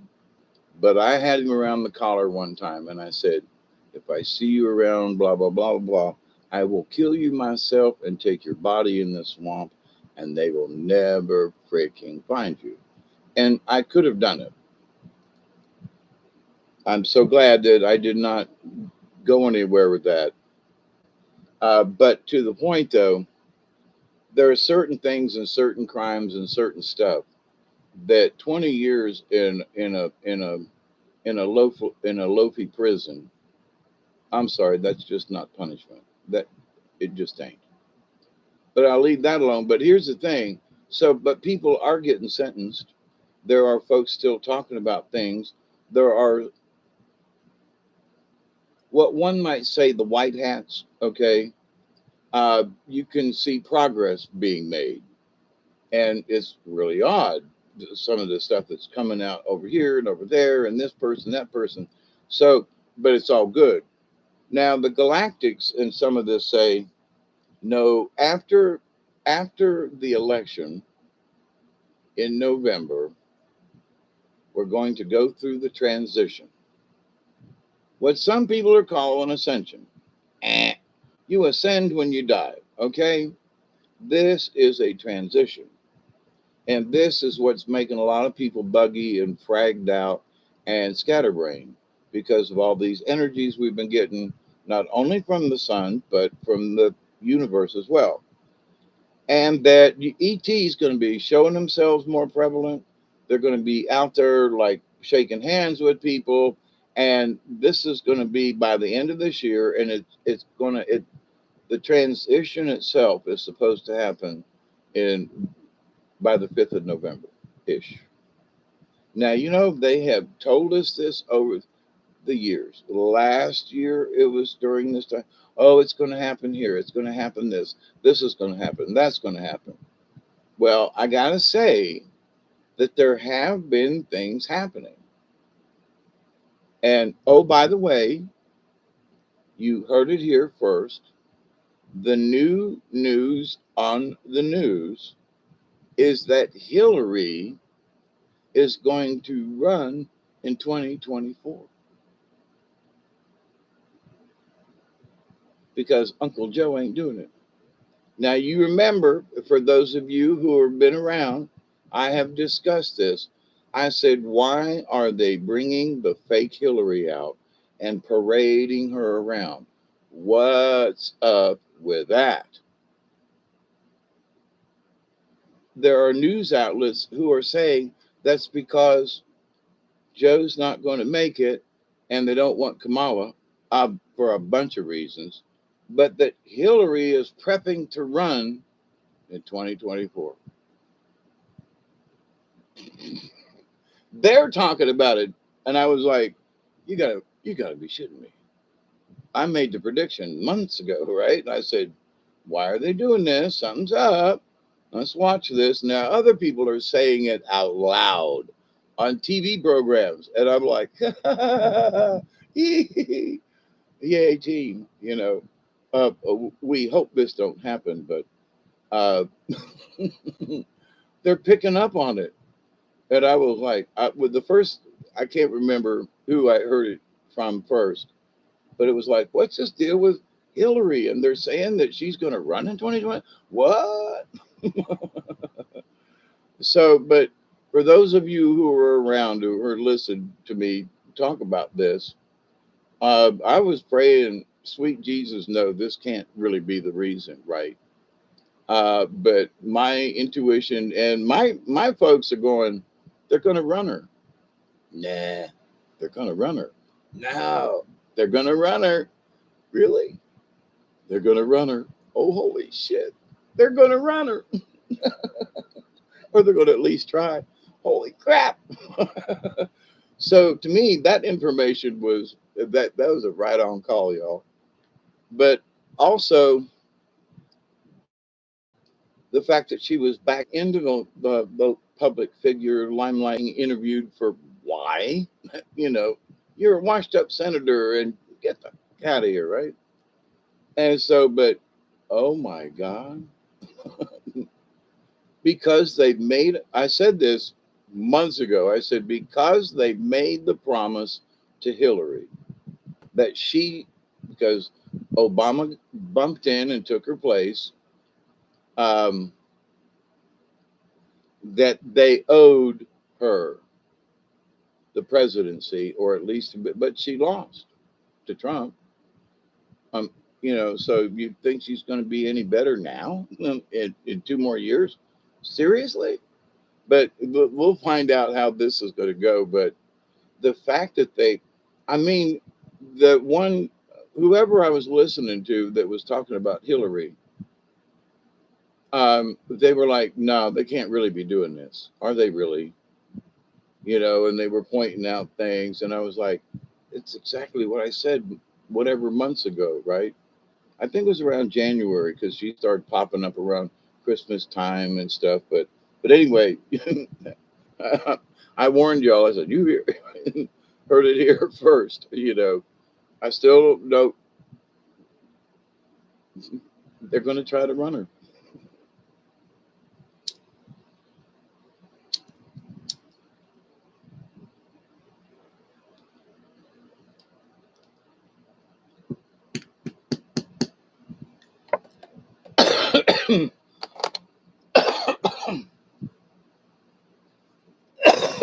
So they're going to get into. Here's the thing. Let's see. Let's see if this part of this premonition will come. They're handing me now. She's going to have her and Kamala. Let's see if this happens. Okay. Her and Kamala are going to have to get together. All right. They're going to have their own powwow without, Papa Joe, who's moving kind of slow at the junction. And they're going to hammer out a deal. And the deal is going to basically be, look, this will be the first time in history that there is a female president and a black female vice president. And since I have more experience than you do, why don't you be my VP for another 4 years, gain experience, and get people to like you a little bit, and quit saying dumb shit. Um, Learn a little bit to be a politician, and then you can run for the presidency in what, 2028 then, or however far out that reaches. So because if they can show that when the move is moving, Kamala's got to be a part of that, because I don't think there's too many even black voters who give two shits about Kamala much. Uh, some of the things she has said or read off the teleprompter are like, oh God, there are dumb blondes that are smarter than she is. Okay. And I'm giving the blondes the credit. It's just amazing. She's our VP. What?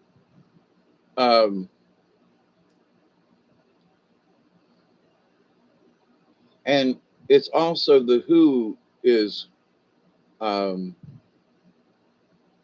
interviewing her. Now, I got no issues with, because she's black and a woman, that a black woman would interview her. Not a bit. But the thing is that it seems to be those are the only types of interviews she's kind of sort of doing. Because I think she's a little afraid to hang out with white people, is my point. I think white people intimidate her for the simple reason that they can see she's not really smart at all, and that she's faking it. And rather poorly, I might add, if you can watch some of her interviews and things, very poor. And she's supposed to be the, if old Joe goes, she's supposed to like step right in. Oh my God. Really? Yeah, that's it. So, but now with this alien thing, and that there's supposed to be uh,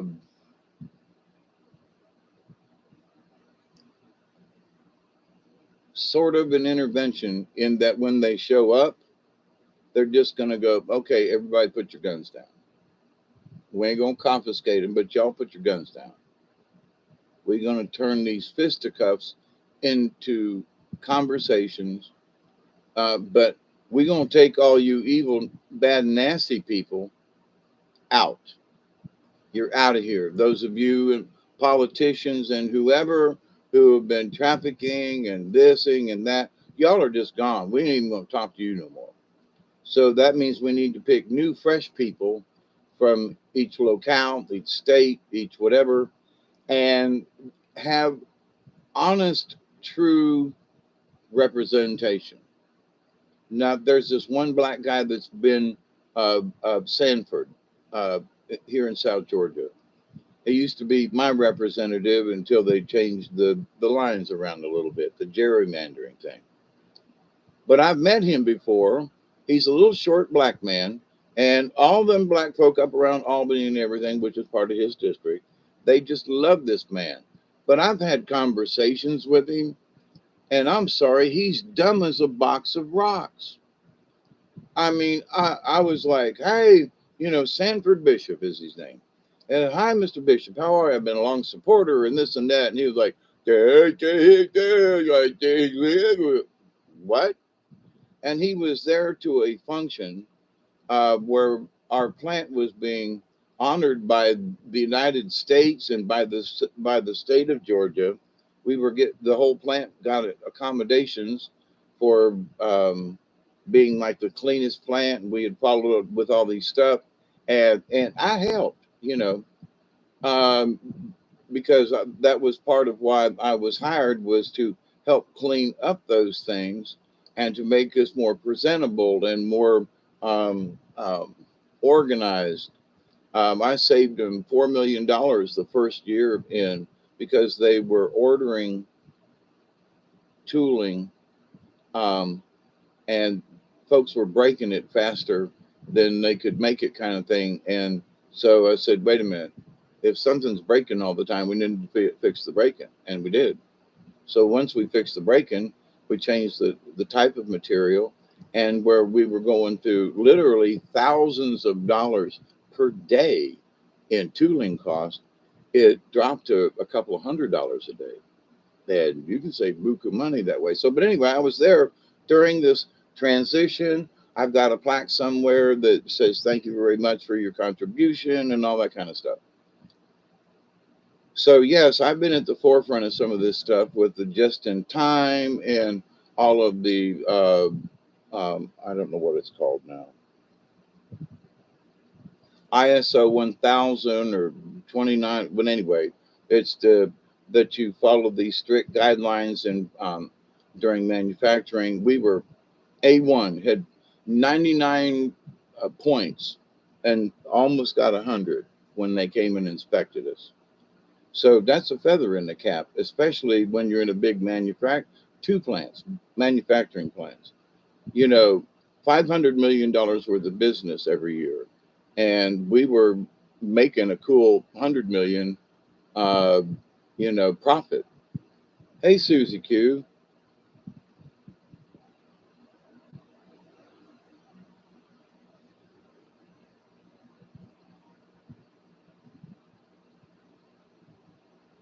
Must be a record time.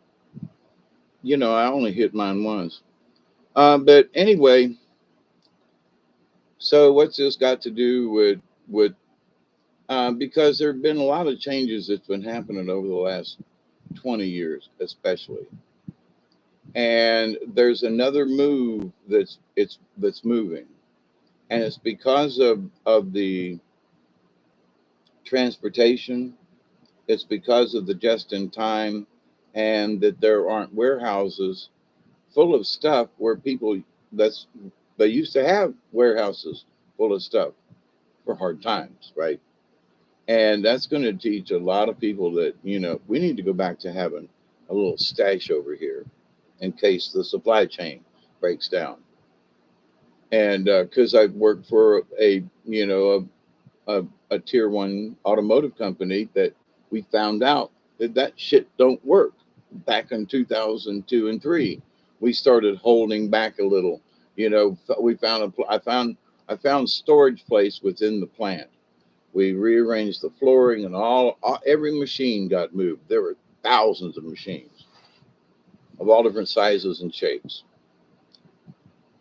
And so, but in doing so, I found some space to where our big issue was that if we ran out of the wire to make the spark plugs, uh, to make the spark plug wires, that just shut everything down. So we found out that we could stack a certain amount in this area, and it was almost a week's worth. So, and that, this Ford group could have 10, 15 spools stacked up over here, but it wasn't, and since we were naming it, what was on the floor, it was just storage. That's all it was. It was just storage. So we weren't warehousing it, but we were storing it. So for each of these cells that would run out of spark the wire on these big spools, that we had enough to get us through at least 1 week for each of these primary zones. And it came in handy.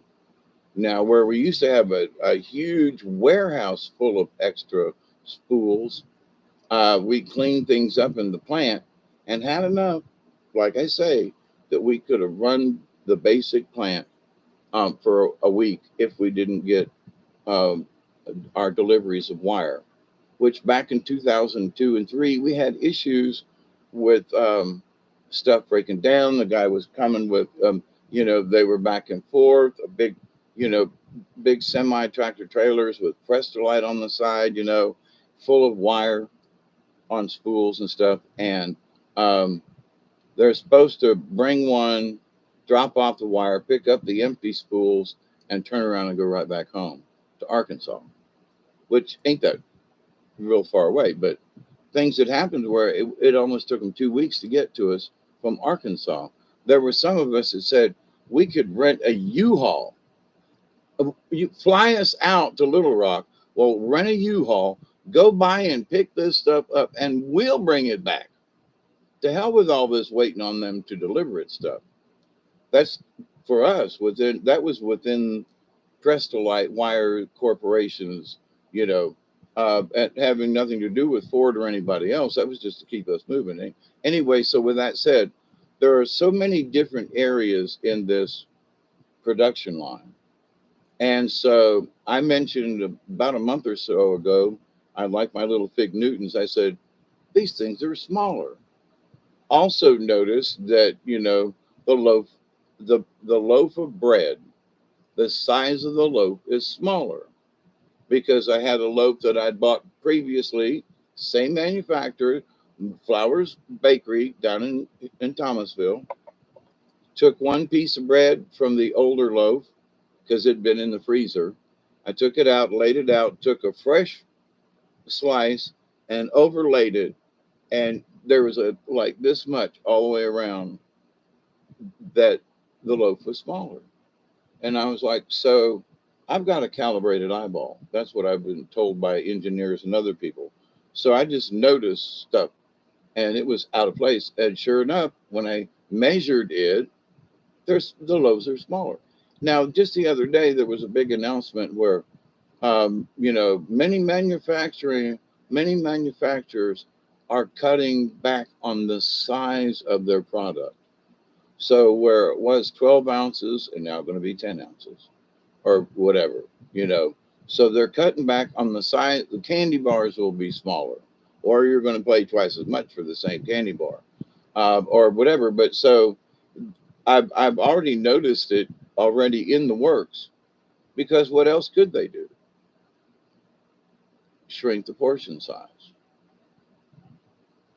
So they're already trying to bring you into starvation because they're shrinking the portion sizes. You get where, because I was talking about eating one good meal a day, and okay, so they're already kind of tuning us for it because a piece of bread ain't the same size as it used to be, you know. Anyway, so what's that got to do with the two cards? We have to have the stamina to outlast these crazy people because it will fix itself. But there's going to be some really deep holes in the road that's going to try to stop, at least slow down the supply of things. Not necessarily trinkets or whatever, but things. I mean, you know, from the price of 2x4s to the price of dog food, which has gone up like 60%. Canned dog food of all different kinds. There's not as much as what on the shelves. I don't know where all this dog food's going, or it's not being. Now there's plenty of dry dog food, but it's $30, $40 a bag for some of this dog food. And I calculated up what I spent on Duggar, just Duggar, and at $100 this month to feed Duggar because of the higher price. Now he will eat some of the dry, but he's not a dry dog food eater, so he gets a can and a half of wet, you know, and in a can, you know, ground up meats, something with gravy, right? But he loves it. No, I gives him his snacks during the day too. And I shared my pizza with him when I had bought that pizza the other day, and he was mighty grateful, and we both, you know, loved it. But for so it's $2 a day minimum with what I'm spending right now. $2 a day times 30 is $60. So I have to buy food, the dry food, which he eats some of, but now to feed the cats. Now, so that's $60 because now it's $30 to buy basically the same size. That's $90 plus tax. That's $100 just to feed the animals. You know, and I'm like, wait a minute now. So that cuts into my food budget because I'm feeding them, and the price has gone up so exponentially high. So WTF? I'm on damn limited income. I'm not giving my dog away. I might want to chase the cats, but you know, that would save me roughly $15 to $20 a month if I just, you know, shot my cats and buried them in the backyard somewhere. Yeah, I know I said it. If I can't feed them,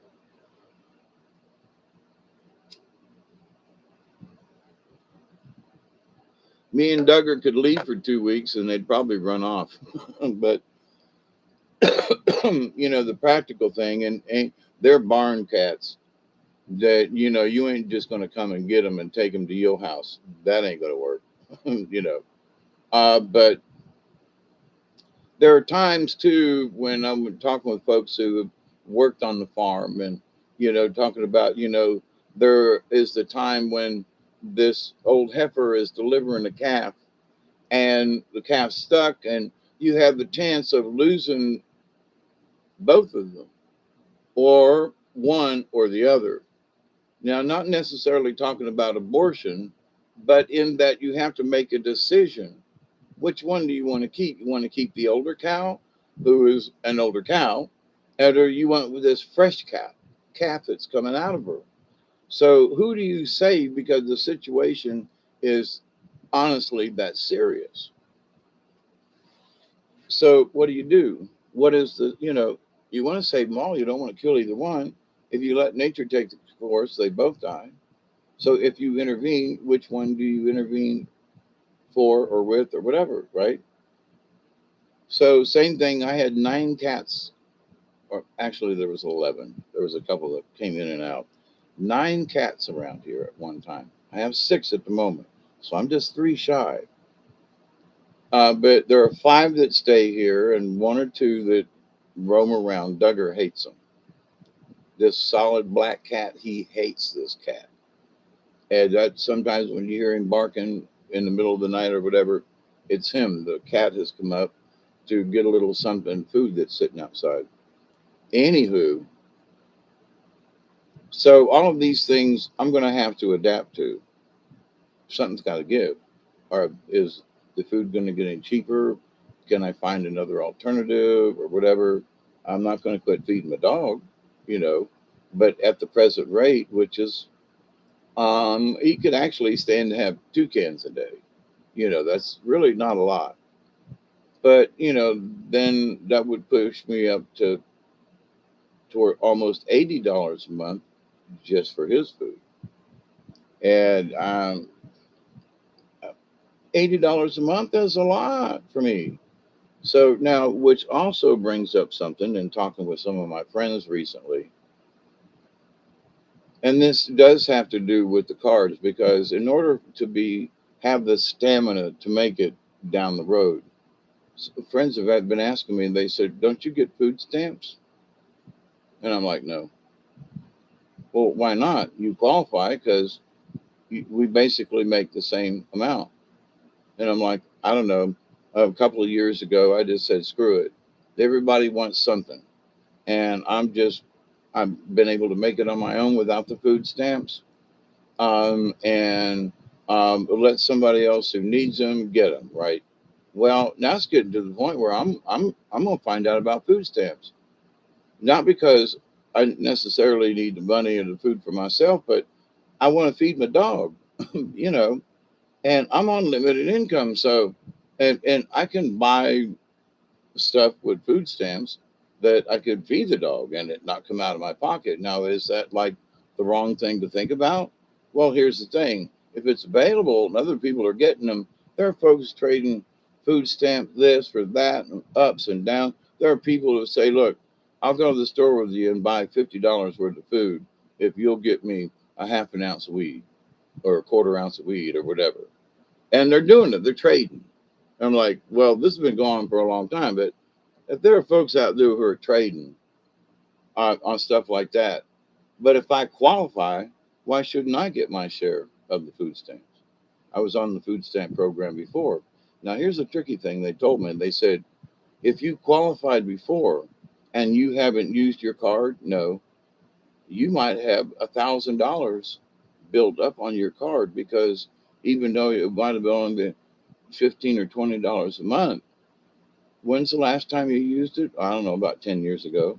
So what happened was a friend of theirs, when they applied, had not used a card for years, and there was like $1,000 built up on this food stamp card because she hadn't used it. So I'm going to check in on the food stamp because they issued me a card somewhere. I haven't used it, but if I still qualified and nothing has changed, there might be a food stamp card out there with a bunch of bucks on it.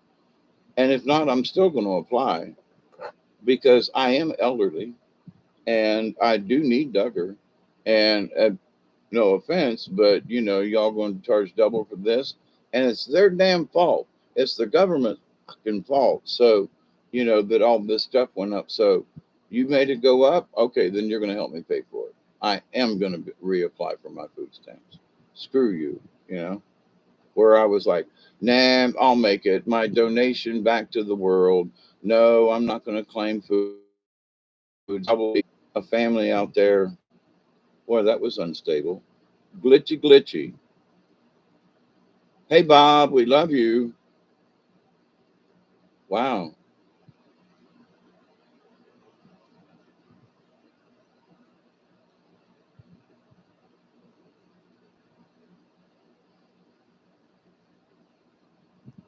Well, I'm not broke or anything like that. And I could figure it out one way or the other. But with all the other prices going up, it doesn't give me very much wiggle room. And I didn't have a lot of wiggle room to begin with. But now that the prices are kind of sort of stabilized a little bit, and I'm looking at the prices and they're being consistent or higher, I'm like, crap. I used to be able to get a good, decent can of dog food, Alpo or one of them, for like 80 cents a can. And now they're $1.60. Ain't that like twice? Some of them are $1.35, $1.40, but that's still pushing 80% more of what I paid for that same can 5 months ago, 4 months ago. So that sucks.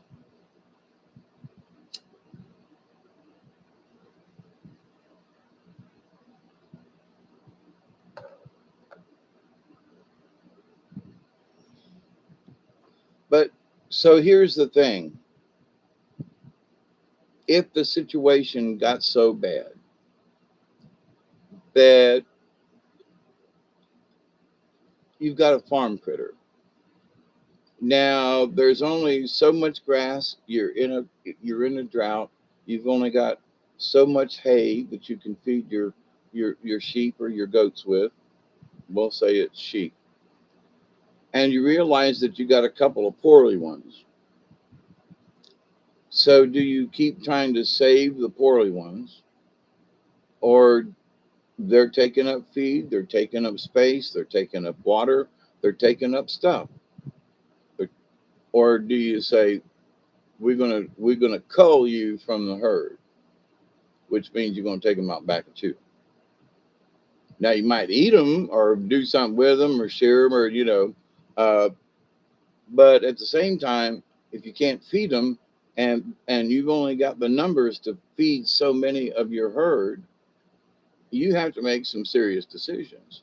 And those decisions might be to put a couple of the other animals down. What? Yeah, they do it all the time. But here's the thing, that's life on a farm. If you got a putrid animal and it's taking up resources and it could die anyway. And there have been too many. Apply online, you mean, for the food stamps, Tracy? Yes. I'm gonna make a couple of phone calls too. Because now that my truck is stabilized, I can get to town and back, and I do know where the food stamp office is. So, but I know I can apply online. So, absolutely. And whatever it is, for the last 10 years, I did not collect food stamps, and I could have. So I don't feel guilty, if you know what I mean, because I put in my own personal, I'm going to not put a strain on the system. But now that the system is putting a strain on me, that bet's off. You know what I mean? If I qualify, if it's only $10 a month, I'll take it. Before it was like, I don't want to fool with it. No, I'll fool with it. If it's only $10 a month, it's going to buy something for somebody to eat. And now that I have this flex card with my insurance, I've got $125 a month that I can buy over the counter medicines or health supplies or whatever. And so that's $500 a year from my insurance company. And I've already got the little card and everything. So I can use it for, I can't use it for food or whatever, but I can use it for other stuff. And which is really good. So I didn't have that. So, if I'm an old person and they're going to give me resources, then the hell with it. I'm going to use them.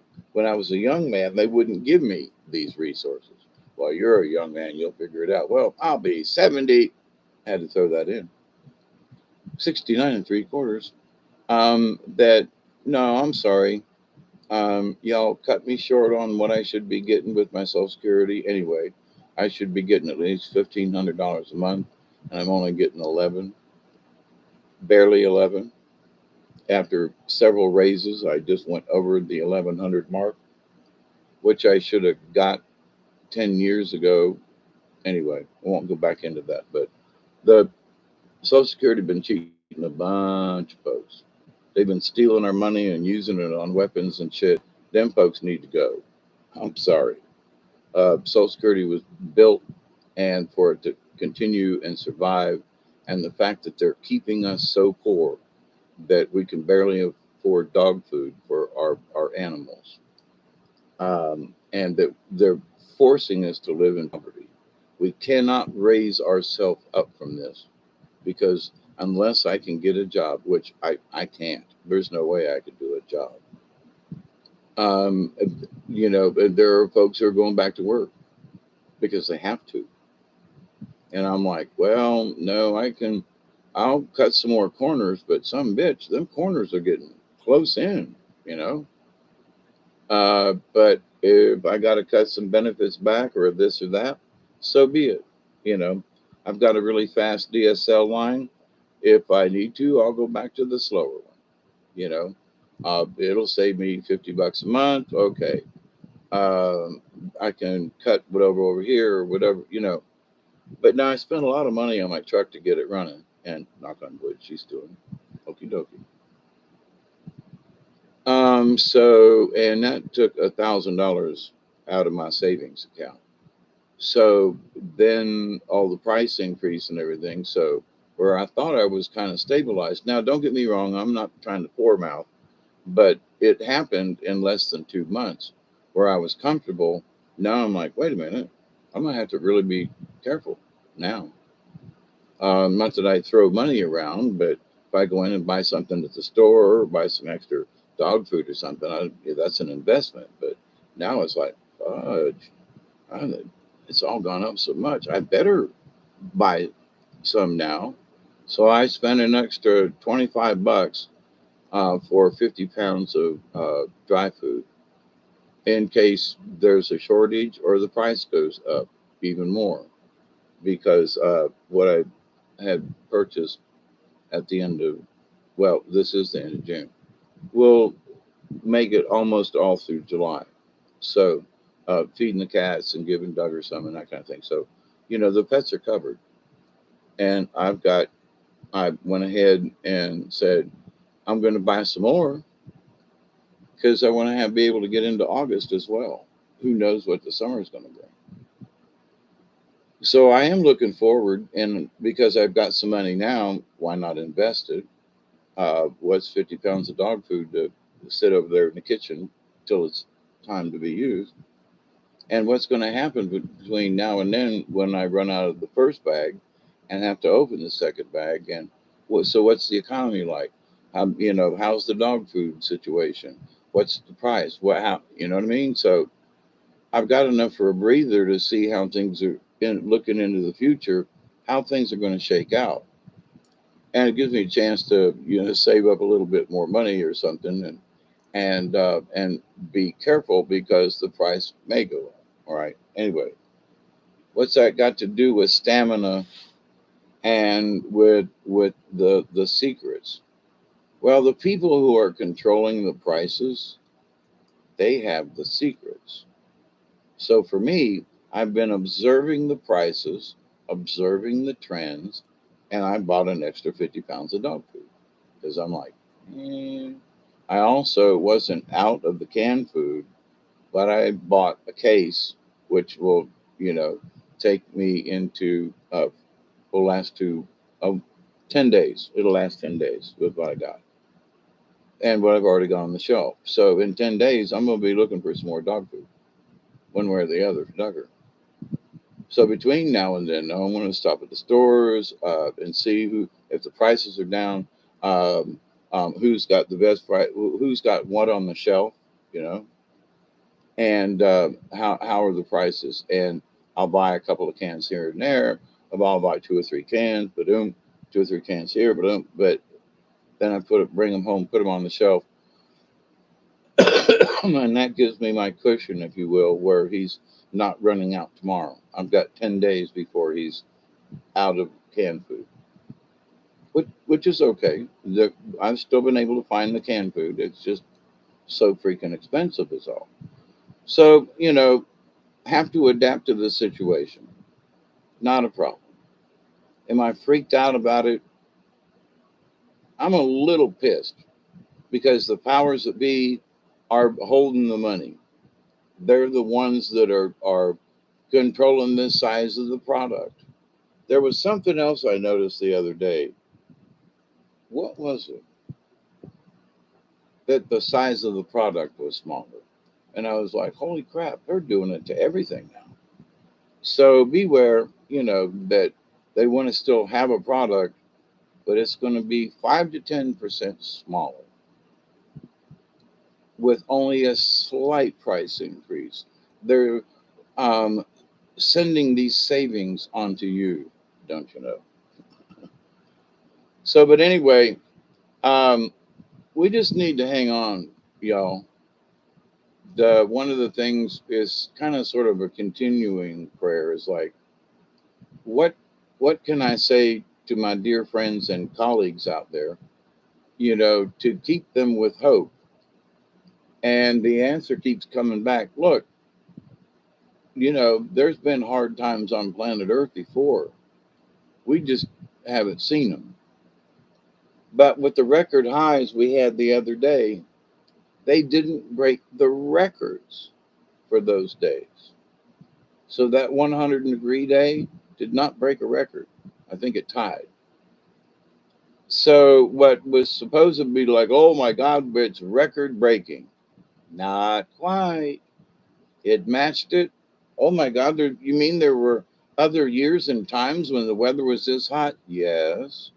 Is this abnormal? Not really, because we have had days that it wasn't like 100 years ago. No, it was back in the 70s or 80s or even in the 90s. What? Yeah. I mean, only 20 years ago we had, yeah. So folks are like, if they're paying attention at all, we're them folks who are trying to provide fear. Look at the heat, and we're going with that, and this has never happened before, and it's apocalyptic. Oh, shut up. Yes, it has happened before. And we just have to tolerate it, damn it. So right now, the answer is those folks who are making it difficult for us are supposed to be some of the first folks that are off of this planet. We'll see. But there have been some interesting chess pieces on the world stage that is like Putin and Xi Jinping, or whatever his name is, from China, being all buddy and shaking hands. And look, they're neighbors. I'm sorry, they're neighbors, and they want to be good friends with each other. Oh my God, the Russians are teaming up with them damn commies from China. Okay, if that's how you want to look at it. All right. And that's what they want us to believe. So there's a secret. The secret is these two guys understand they want the best for their countries. They are neighbors after all, and they should be able to share things and technologies and how can we benefit each other mutually for both of our nations. Oh, but then folks are going to take over the world. Well, I could say that for the United States of America, because them's the only sons of bitches that are in every freaking country on the planet. You don't see Russian bases in Mexico. I don't think. You don't see Russian bases in Africa so much. But we got American bases all over the flipping place. So who are the aggressors? We are. Time that we stood up to it. That's one of the secrets, right?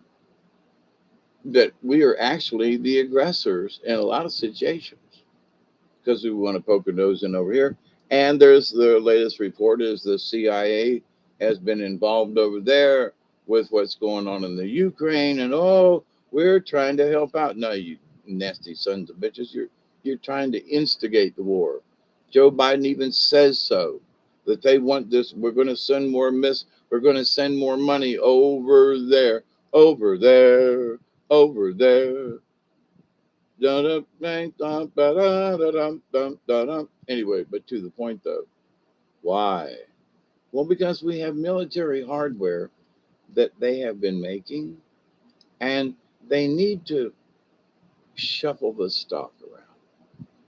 They need to get rid of the older stuff. So the new stuff they're making will be fresher on the shelf. Way over yonder. Yeah, there you go. But so anyway, you can see what these people's agendas are, for all the orange haired Trump and his narcissistic behavior. Um, we weren't at war. He was going over and talking to people and settling things and doing stuff. And gas was half as much as it is now, and all kinds of stuff. And so, but they're blaming him for bad policy. So we just need to whether it was Trump himself, but the cold hard facts are these are the things that happened during his presidency, and a lot of the Democrats are going, why did you why aren't we drilling in our own country? Why aren't we getting gas out of Midland, Texas? Why aren't we getting gas out of the Gulf of Mexico, where we've got all these platforms for? Guess what? They're already drilled. All we need to do is suck the gas out. Biden closed down the offshore stuff. He made it blah blah blah blah blah because he wants everything to go to electric, and we are finding out that that's not going to work. Too much issues with the electric. There's not enough stuff to make batteries for. There's not enough plug-in stations. We still need petroleum, and we have it under our feet out in the Gulf. We still have it. We just need to kick that dumb some bitch out of the way and go back to that. That's all. Prices will drop. So yes, he is to blame. So we need to stay focused.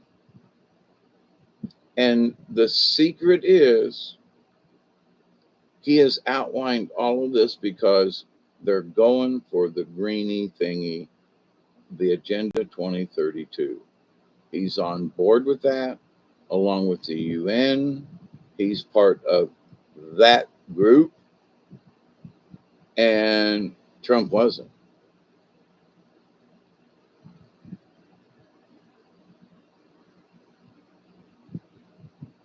So whoever is going to drive the bus in the near future, it needs to be somebody with some common sense, and that even for Australia, one of the channels I got, they're saying, oh, we can't use coal and we can't use this, we can't use that. And now the government's going, well, wait a minute. We're having electrical shortages because the government said to close down all of the coal-fired plants because of the Agenda 2030 and all this Green New Deal, blah, blah, blah, and the carbon tax and all that. So they have shut down all these working coal plants. And they're saying, maybe we should bring coal back. Maybe we were a little premature in saying no more coal. That's exactly what's happening now here. People are looking at the situation themselves because they ain't stupid, and they're going, no, well, no. We can go to batteries, but maybe in 20 years or 30 years. No, we got a big curve to go over. We can't just shut this stuff off. People still need to get around. We still need to deliver things. We still need to no. So we need to go back to the Gulf and start pulling our own, gas and oil out of there. We need to go back to what Trump had set up. It wasn't the best, but it was whole lots better than what they're doing now. And tell Uncle Joe to just shut up. Just shut up. Your policy sucks. It ain't working, and just shut up. You old senile fool. But anyway, and a lot of other people are agreeing with my perspective on this because they basically saying the same thing. And I'm like, oh, good, we agree on this. Okay. And they'll say, yay, team.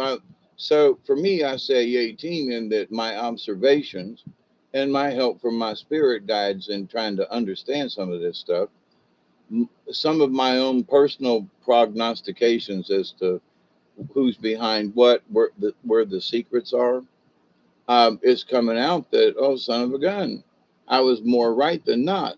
Not that I'm trying to keep score, but it's nice to know that the information that you're getting through your spirit guides is accurate. That's what I'm like. Yay, team! We got an, we're really close on this one. 85% correct. Ooh, that's a good number.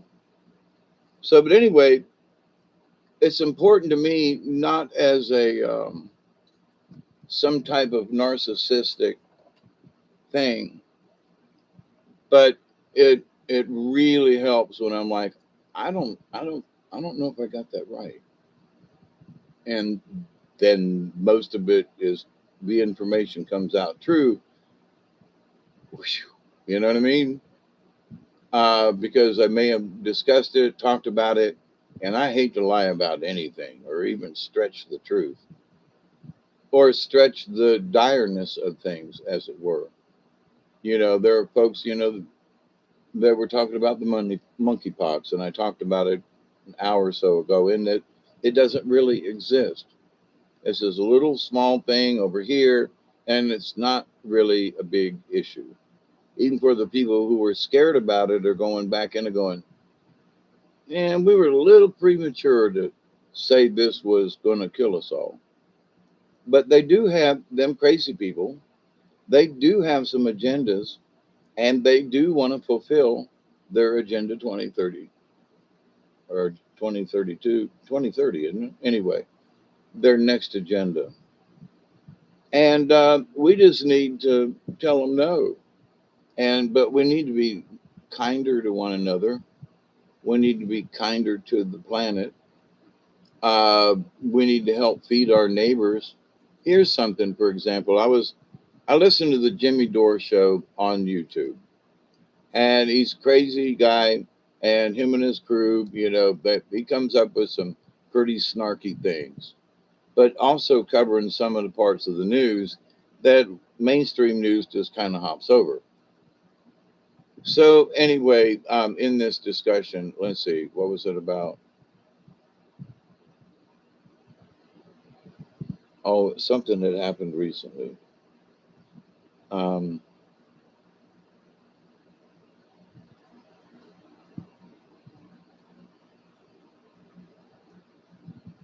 Having to do with the cost of something and blah blah blah. Any, anyway, doggone it, I lost it.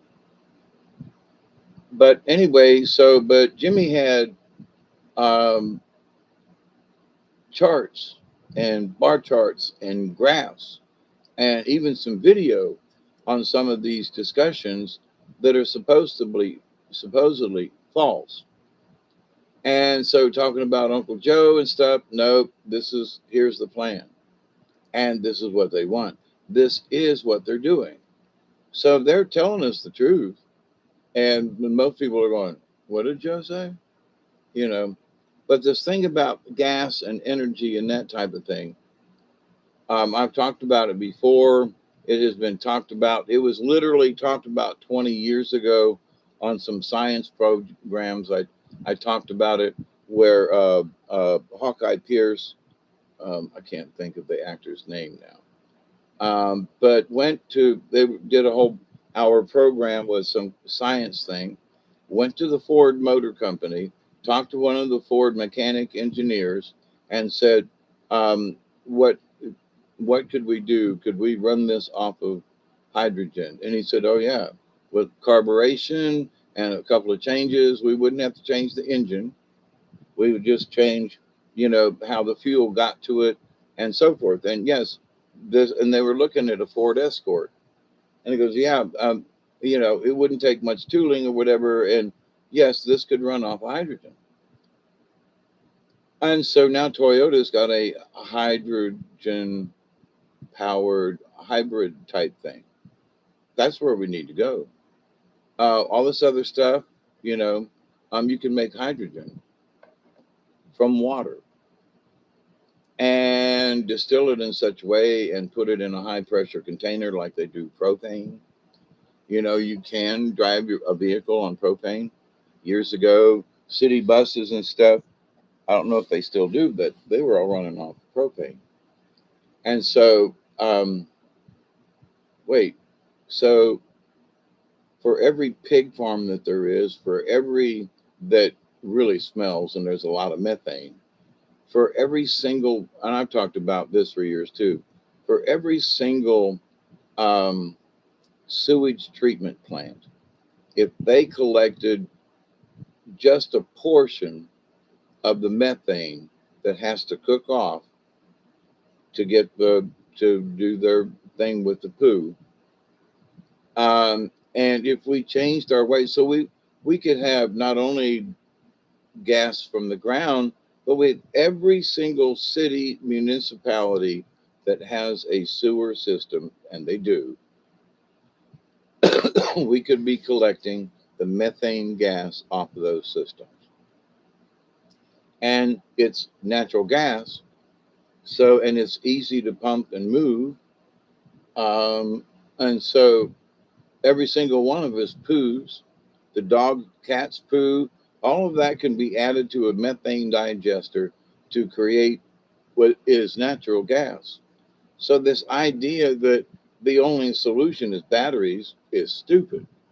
Okay. Battery powered would be great when they fix the issues of the batteries.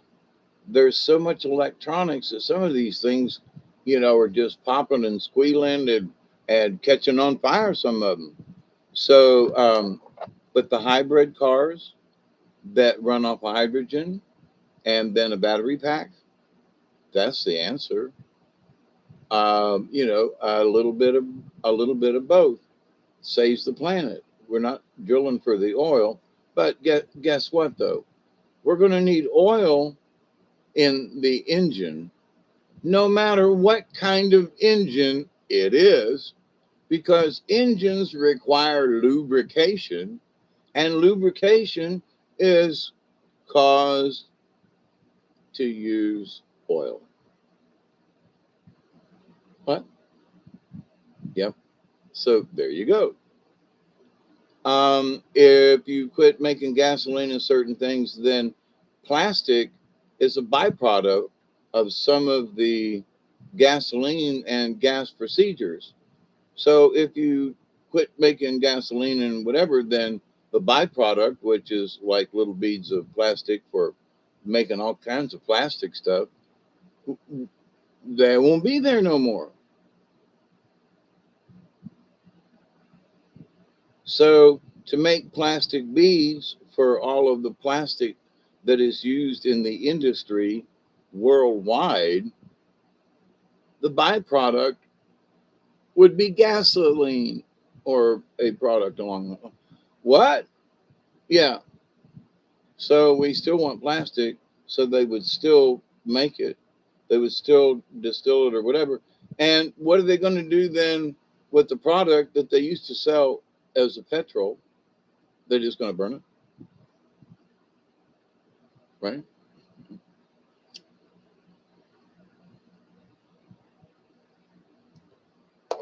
So here's the thing. We got to get stamina. We got to be able to stand up long enough to outweight these sons of bitches, okay? Because they're going down slow, but they're going down. And I still want to be standing after the craziness goes down. Not because of ego or whatever. I want to.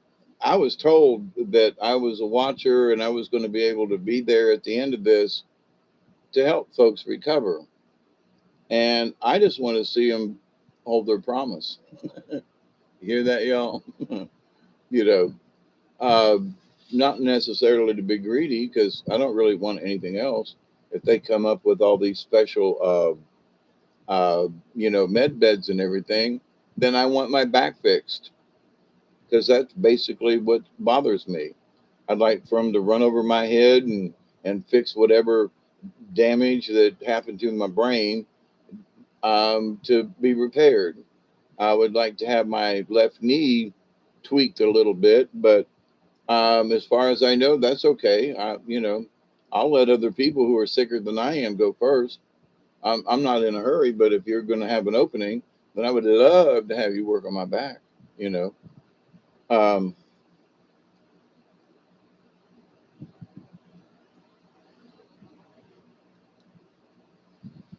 does it cause me issues like right now? Yeah,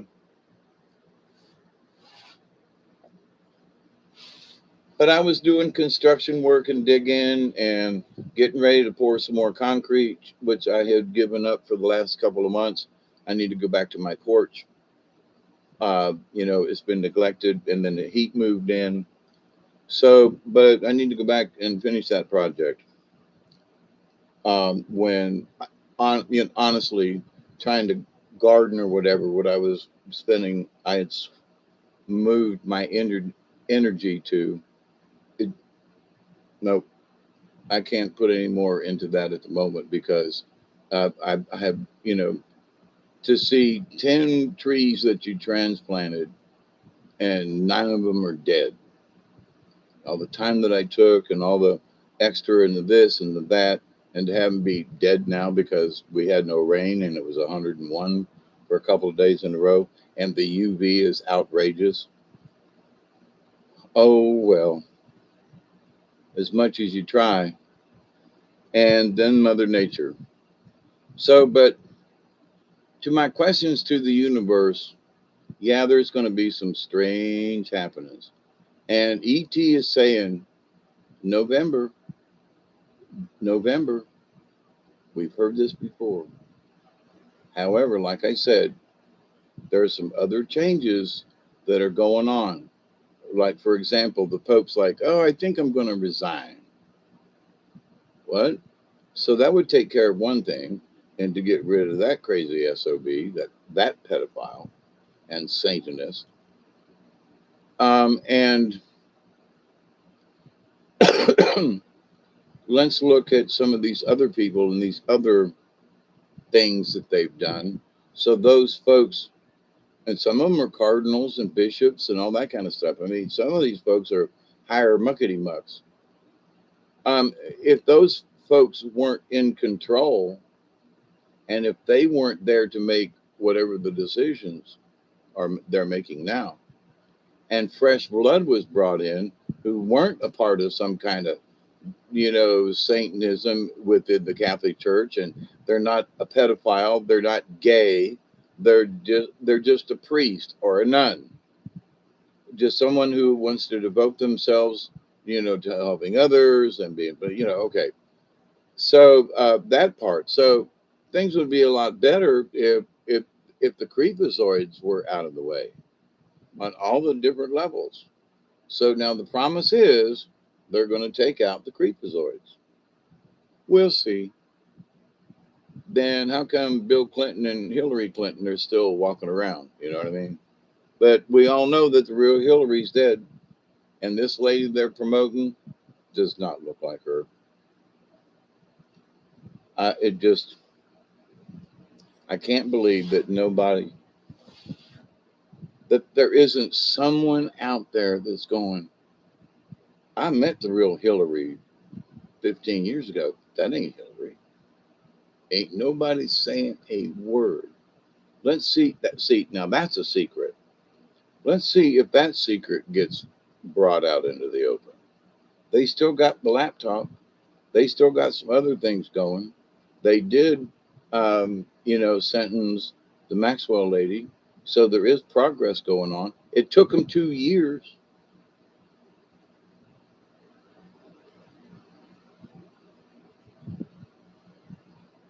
But in the halls of justice, so to have stamina,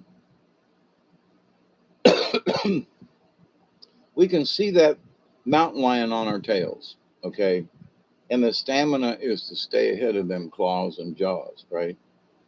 Oh, it rhymed. And to stay away from them claws and jaws of the mountain lion, the beast, right? And they can run really fast, but they don't have any stamina. So it stops and it rests. Okay. So because they try to do as much damage as possible. So they brought out the monkey thing, right? And it was picking up some steam and then it just dropped mostly. And so it, even those folks who were scared of it a month ago were like, what's up? So now the Roe v. Wade thing, which is just,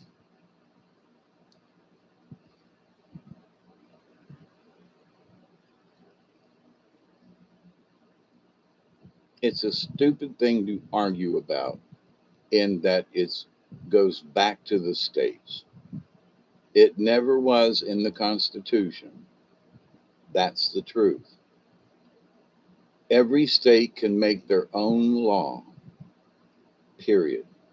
So it's not that you can't get an abortion if you ladies so choose, but that only certain states are going to allow it.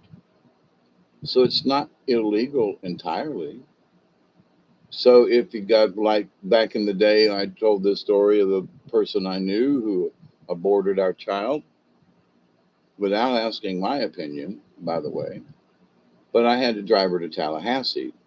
So it was difficult, even though it was a mandated federal thing, very difficult to get one in Georgia.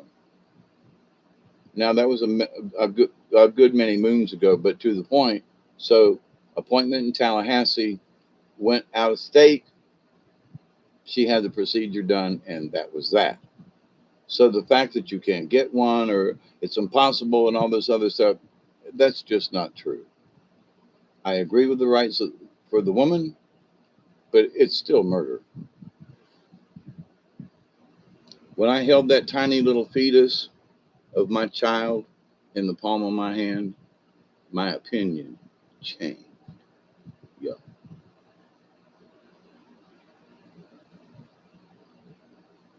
My opinion changed. So, but the fact that they want to go to war over this and it's going to be a this or that, it's like, listen, before they said it was okay, there were still abortions. Now they were backdoor secret things. And yeah, I know about it.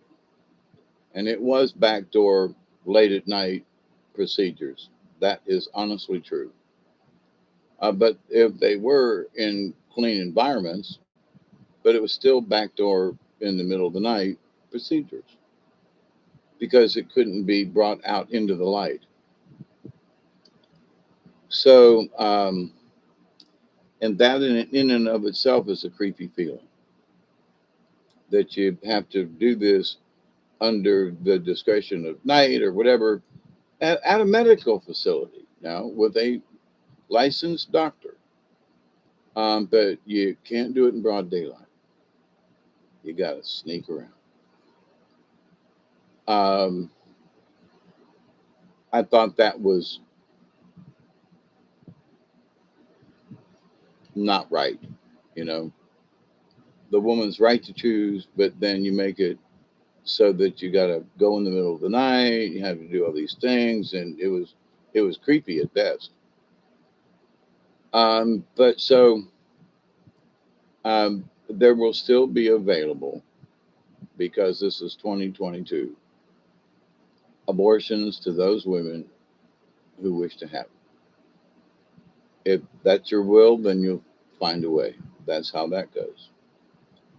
But to have a war over this when it was never in the Constitution, that's the thing.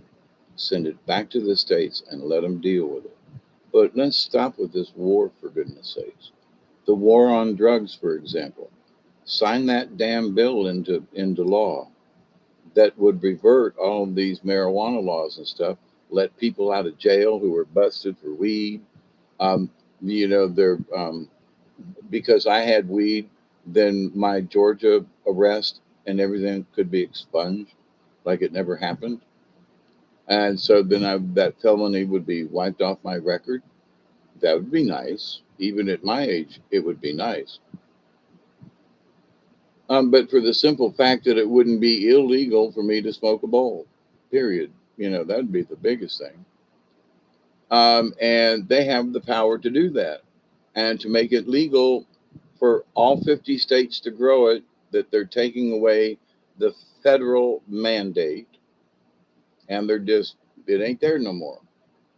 So all them folks who are work for the drug squads and all that, they'd all have to get jobs. They'd all have to get real jobs instead of sneaking around and trying to bust people or whatever. Now, I still say that folks who are bringing in tons and tons of drugs and stuff, that just ain't good. But folks who grow weed, like I did, the folks that grow weed, to be able to provide your own self with your own whatever you grow, okay, but I don't need to make my own cocaine. You know what I mean? Just saying. The two are so severely different. So if they wanted to keep a war on drugs on cocaine, okay, or anything else like that, okay. But pot, come on now, it's way past due. They have the power. We've talked about this before.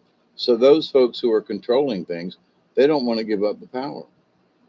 Then they wouldn't be able to control us, and they wouldn't be able to do this or that. So all the people bitching about Roe versus Wade, which means the murder of unborn children, versus people putting in the slammer for years and years and years and losing their family, losing their, because now they have a felony and all this stuff because they smoke weed.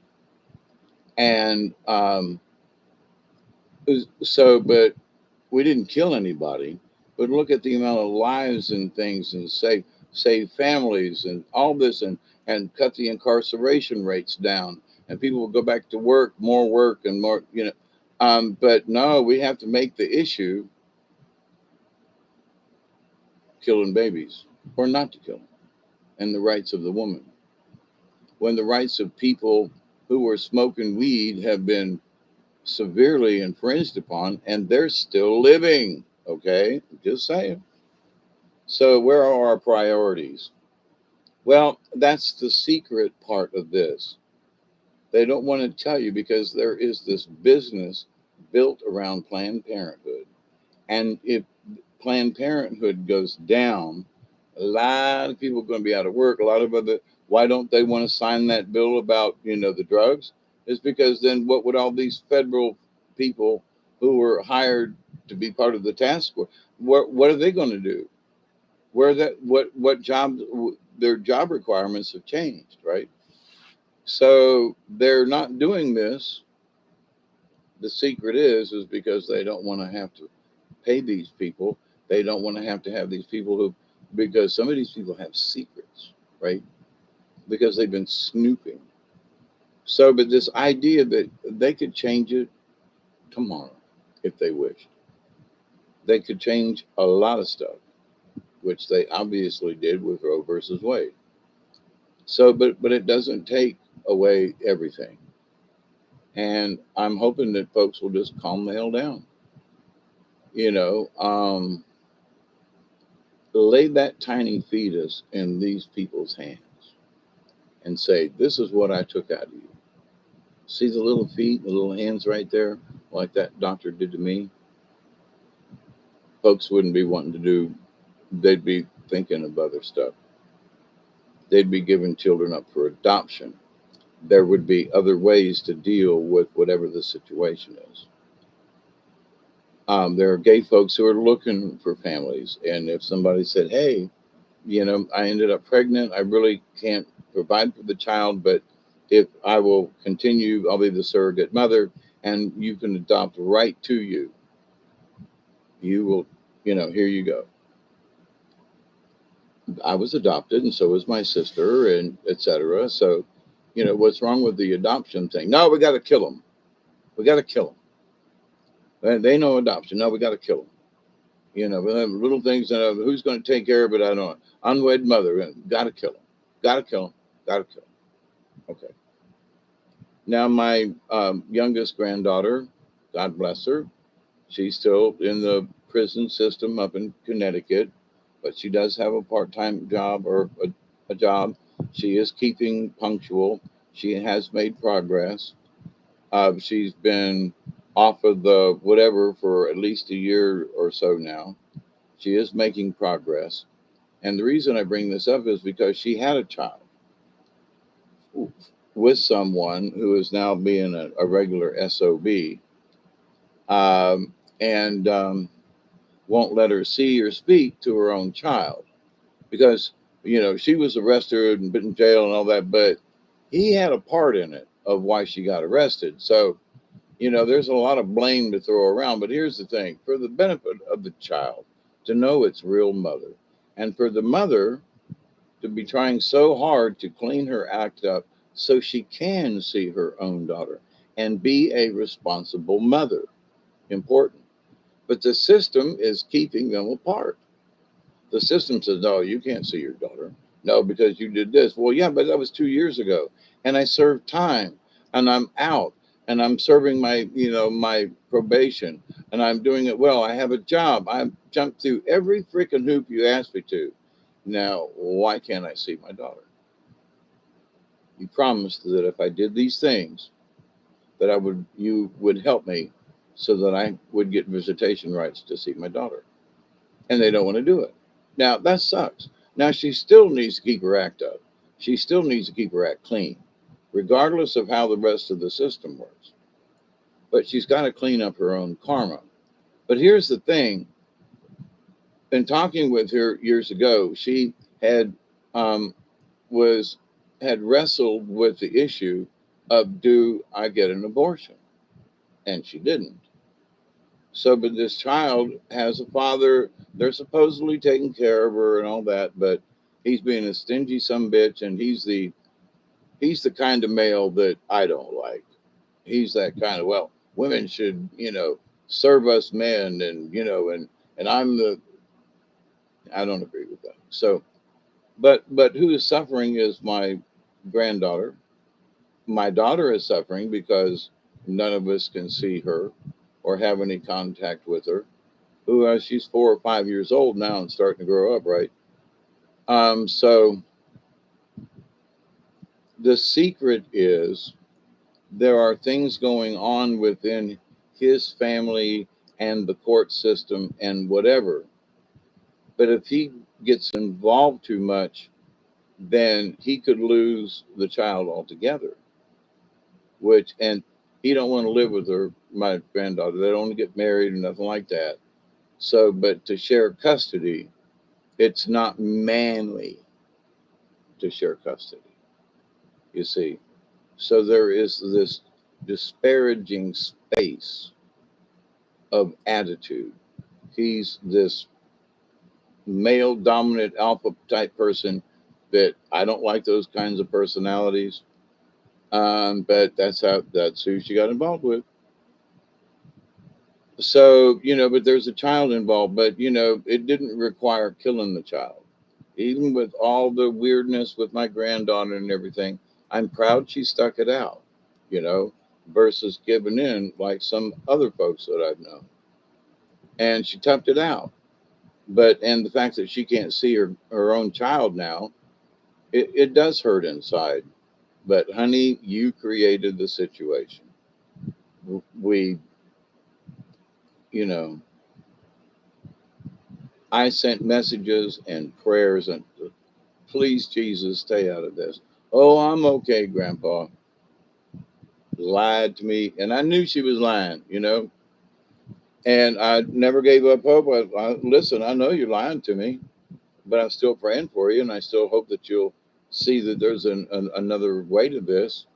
You're a stripper, you're a pole dancer, and you just like that kind of thing. But is it really necessary now? Especially now that you have a child and so forth, you aren't really want to, if you want to follow the court system, you can't step foot back on that dance floor, or they'll revoke all kinds of stuff, right? So that what you thought was so important to your life, you can't do it anymore. Now you could if you want to drop your daughter and all this, and but now you have consequences. And you could mess up either way, really easy. Well, I'm going to go I'm going to go to the bar and hang out with my bitches. And probation revoked, and you're back in prison. You're back on the farm.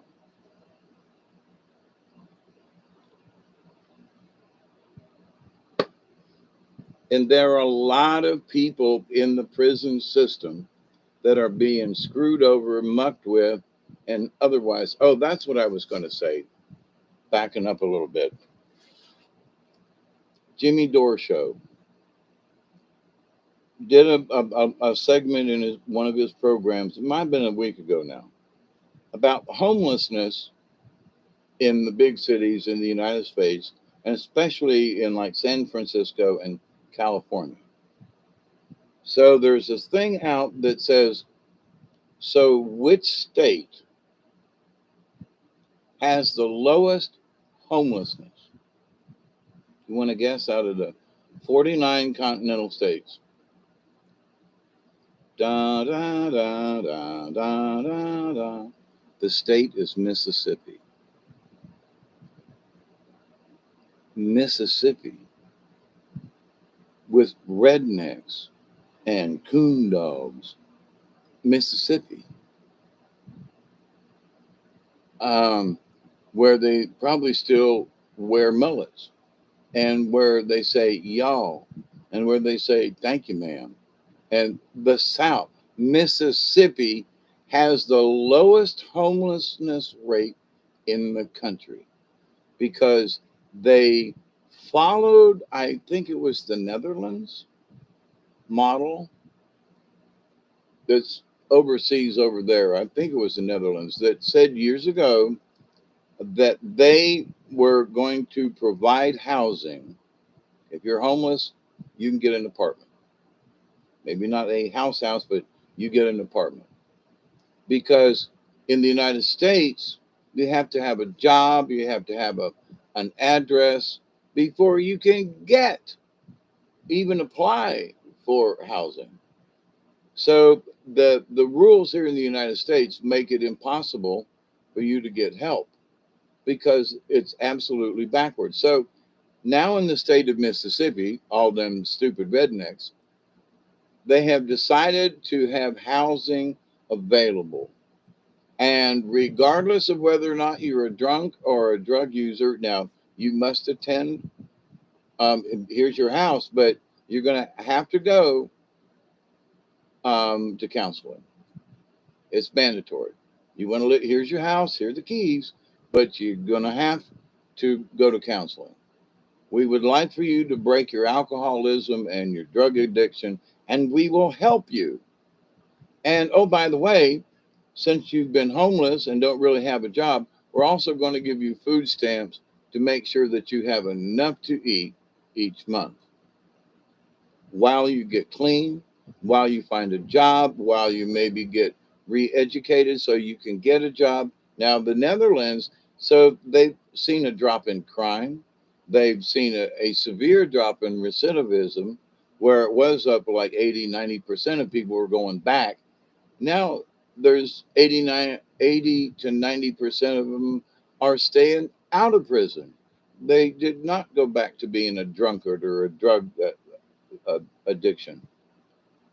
So now the state of Mississippi has seen the same results within their own state. So they provide basic housing for people, regardless of the situation. Because if you have a house, you can take a shower, you can feel like a human being, versus the cities that say, oh, no, you got to have a job. Well, I'm homeless. Well, in a lot of places, if you're homeless, you ain't going to get a job. And so, because way back when I got out of jail all them years ago, I found the same situation. Well, you just got out of jail. I know. I need a job. Well, but you just got out of jail. I know, but I'm out of jail. I'm here now. I need a job. Well, you just got out of jail. I have lived that too. So these people who have been incarcerated, like my granddaughter, who is trying to get a job now. She does have one, but she got it through her parole probation officer, which is okay. There ain't nothing wrong with that. But she needs to keep her nose clean. Now that's up to her. But as far as getting a house and all these other things for these homeless people, well, the thing is that you can have a house or you can have a bunk in our shelter here as long as you come and pray. So there is no prayer involved. There's none of this 12-step program, but you are required to go to counseling and you are required to hopefully, with help from the state, to kick your habits and to get your life back on track. So the state of Mississippi has got like a 70 or 80% like success rate. Not quite as good as the Netherlands, but it's Mississippi. Okay, can we talk here? It's Mississippi. But a southern state like Mississippi can cure homelessness, which brings the alcoholism and the drug addiction down within the state. It makes the state more profitable and more productive. They've had fewer problems in other areas because they're providing basic housing for anyone who might need it for whatever reason. So the state of Mississippi, there are some kind Southern people there. You hear what I'm talking about? They are compassionate because they see that the other wasn't working. Homelessness was doubling. So they said, what happens if we give them houses? The homelessness disappears. If somebody's got a place they can hang their hat every day and without fear of somebody's going to throw them out or they're going to be, no, it's yours. Here you go. But you go beating up the walls and stuff. Now you gotta be a person about this. Now you can't be some junkie and trash in the room every day. No, that ain't gonna accept that behavior. But here's keys to your house, apartment, or whatever, and it's yours with no rent cost, no nothing. Now, if you get a job and whatever, then there is a prorated something that you can stay in your house, and then you can pay back the state for in rent for where you're living. But not until you got a bank account, a decent job. You've got and if you lost your job and you could still go back and get a house if you fell off the wagon, as it were. So Mississippi, it's low in this and that.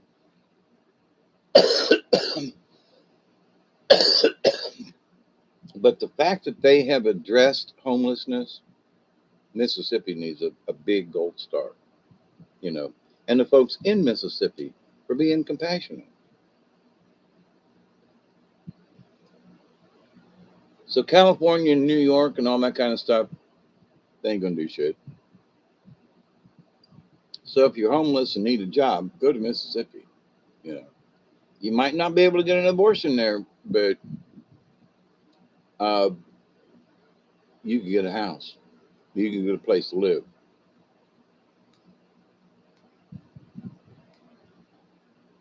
Oh yes, Chloe, I'm in the process of getting my records because I got a bunch of like 22 years worth of records and operations on my neck, the medicines that I was taking.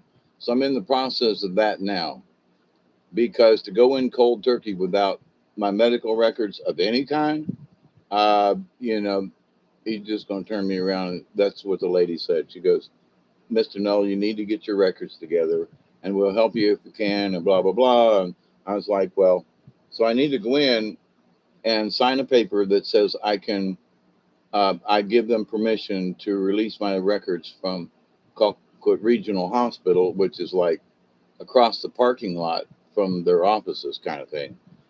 So, but can't get them until I sign that piece of paper. So I need to make a trip into town and stop by the offices over there and fill out that little piece of paper. And so they can get records um, from these other places, the pharmacy and all that kind of stuff. So, but anyway, yeah, I haven't let that out. But I did forget the other day. And then today when I made the call, She said, "And your records?" And so the discussion was pretty short. I need to get my ass in gear and get them records that are upstairs in my office and find as many as I can and some of my old medicine bottles kind of thing so I can prove this is the last time I had this medicine. Here's the empty, and to prove that I actually was on it. So, but anyway, um, it's just been really hot upstairs, you know. And then in the evening, I've done some other things. So I need to make a big sign that says, "Get your GD med," my records. So, but yes, I am working on that. Okay, I have not let that go by. But um, I need my butt kicked for not going upstairs and trying harder. But I've reached that point where there are things downstairs that are piled that should be upstairs.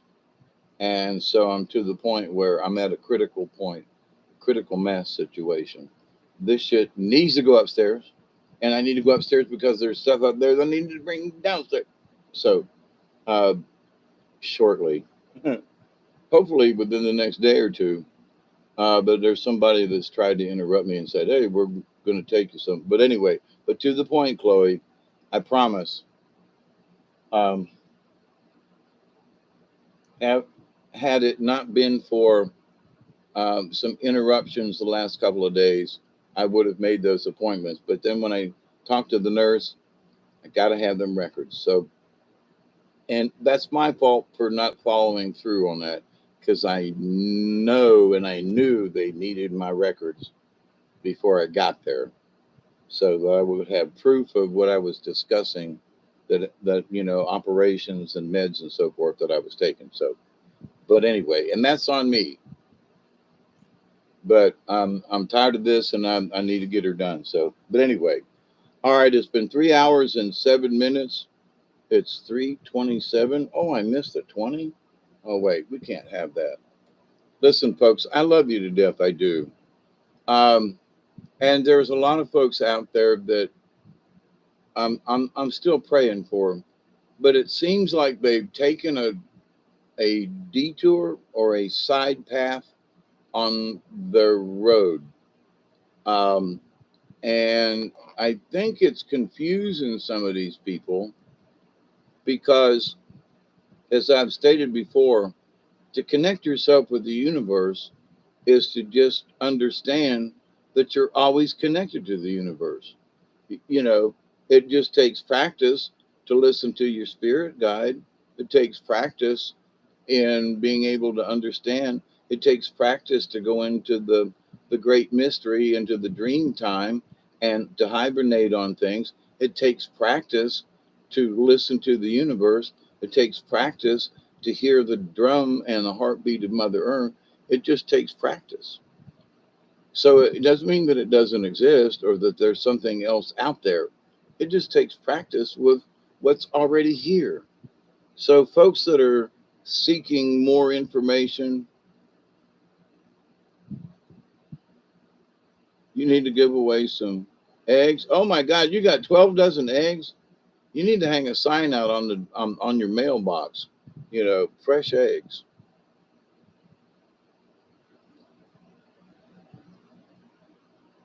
And Barry, if you haven't already, what I used to do with people that bought eggs from me, um, I need your egg cartons. So I went around to people and say, look, I'll give you a free dozen eggs if you'll save your egg cartons. And once you give me some cartons, then I'll be able to bring you 1 or 2 dozen every week or whatever the situation was. So, because trying to deal with eggs without cartons, it is a pain in the butt, which I bet you've already seen. And you can buy them, but if you will start out with people who want eggs, they will be your customers forever. And they'll pay $3 a dozen for fresh, honest to God farm eggs, not something that's been through processed food thing. All right. Just saying.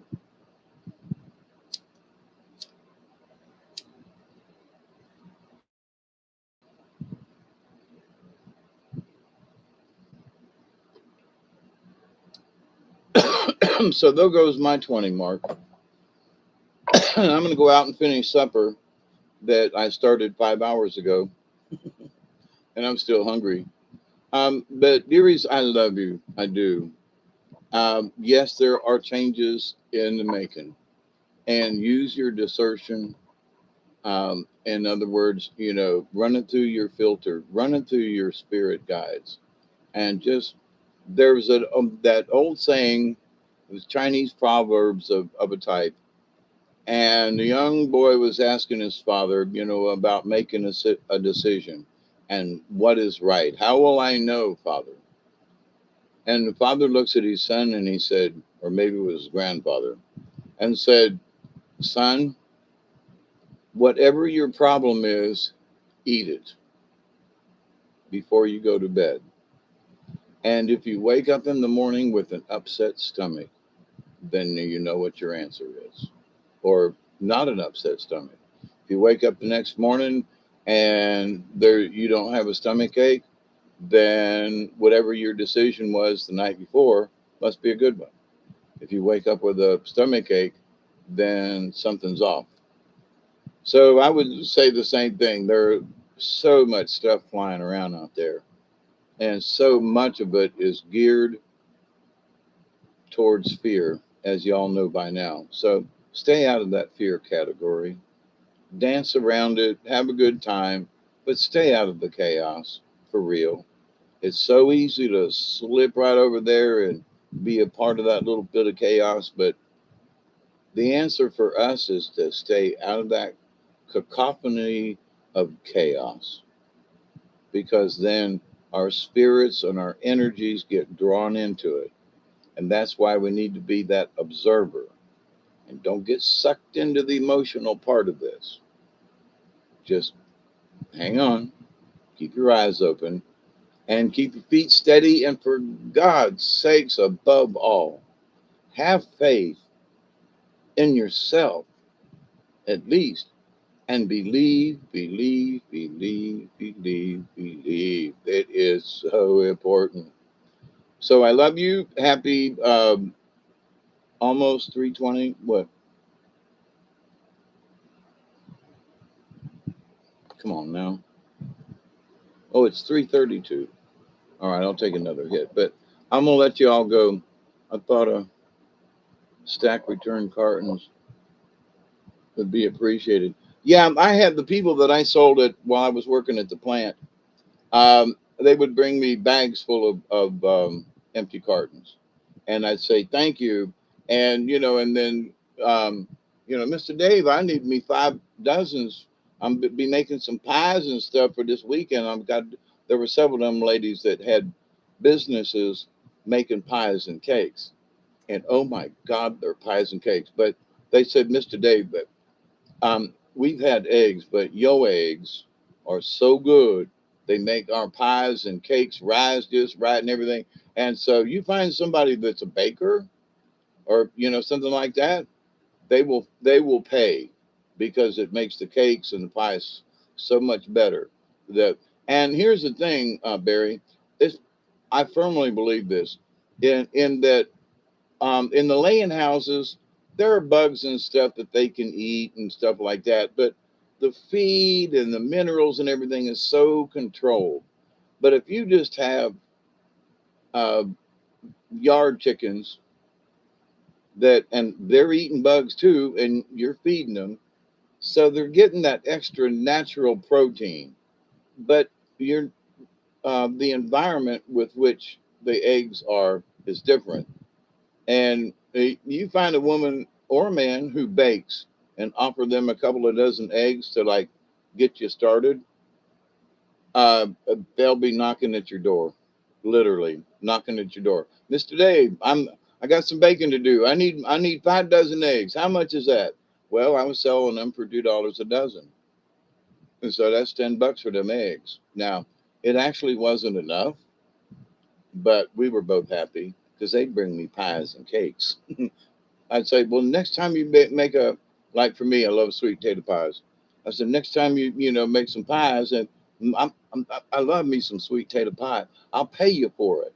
And them old black women would make me a pie and bring it in and go, "No, we don't we don't want nothing from it." Omnivirus.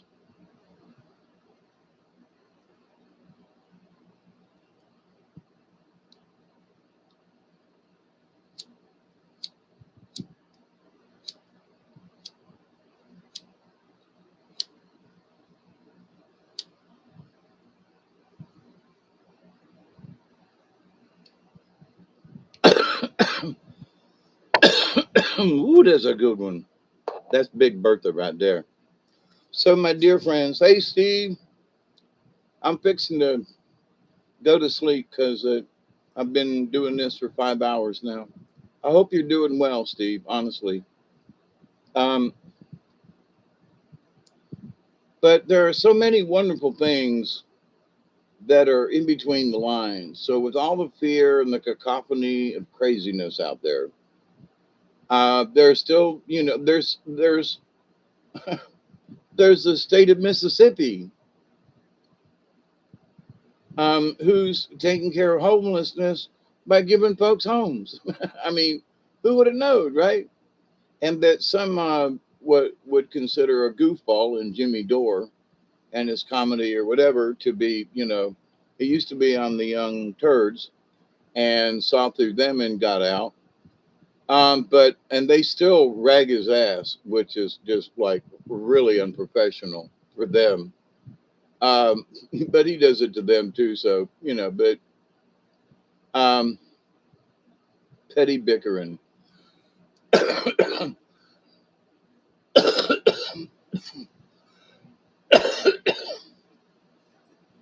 So there are all those folks who are really still pissed about the Democrats and leaving Bernie Sanders out the last that election, and the folks are like, oh, want to be libertarians or want to be a this or that, and then they can't because who are they going to vote for?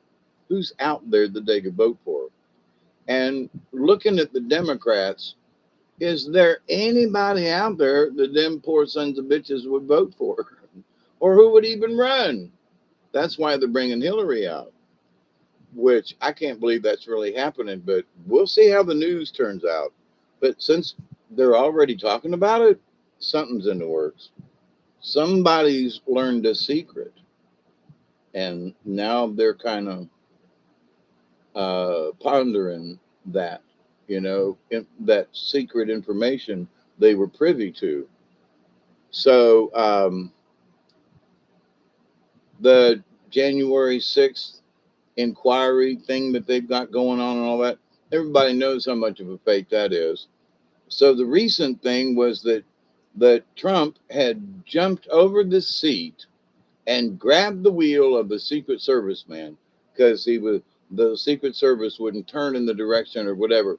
Now they have made this public and out there enough to where there are people who was like, "Oh, I could just see Trump doing that to a Secret Service." I can't, to be able to jump up from a back seat with his gut, and he's got a long reach, but you have to be able to lean forward and leap up to grab. And I'm sorry, but the Secret Service has denied it. So here's the thing. These are the secrets.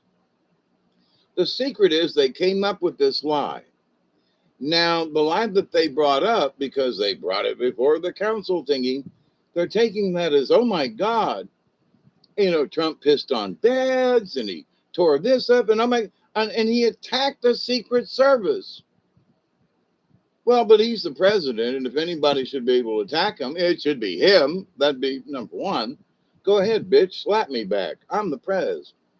But the idea, though, but wait a minute. So the Secret Service came out and said, no, that never happened. So now, because they brought it out, because of the way they brought it out, they don't believe the Secret Service. They're believing whoever brought it out. Oh, but he reached over the seat and he grabbed the wheel and blah, blah, blah. And the Secret Service are going, nope. Now, so These folks are so into believing the lie that Trump must have acted in that way. When you sit in the back seat and you try to lunge forward and get over a seat and grab a wheel, I'm saying it ain't that easy. And he's over 70, okay, and has a gut, which makes leaning up and forward very difficult. So, just from the standpoint of could he actually have done it? Maybe. But to the fact that they came out themselves and said, well, we're sorry, but that information is false. So the real Secret Service gives them the truth and they go, nah, we ain't going to believe it. You're covering up for the prez. And you all are making up a lie. So they've created this confusion. And oh, what a tangled web we weave when first we practiced to deceive. Oh my God, I remembered it. Oh man, I couldn't remember the second line. When we first practiced to deceive. There you go. So their motive is to deceive. So they've got these January 6th hearings that ain't really hearings. There are people, running their mouth about stuff.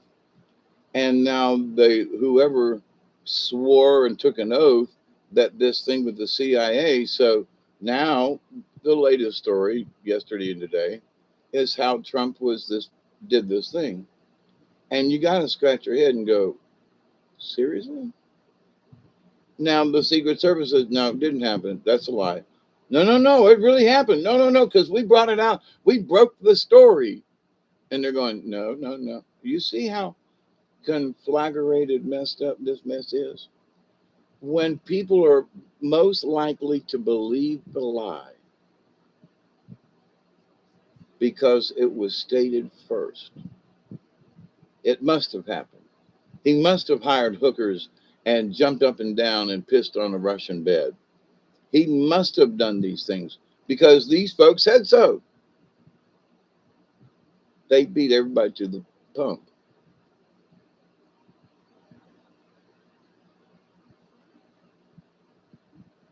I would agree with that. Why endanger himself and his good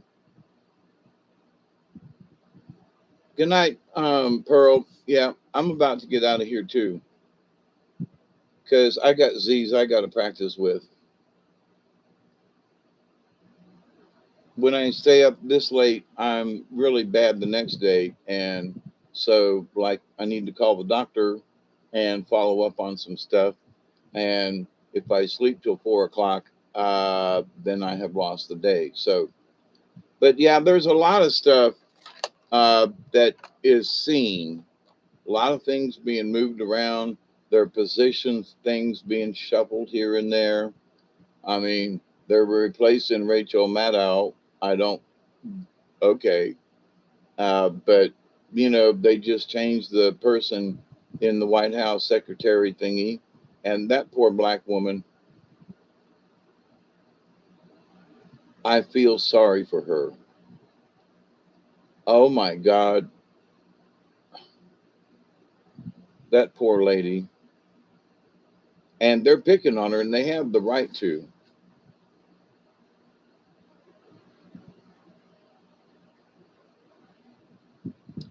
But there are wonderful things in the universe.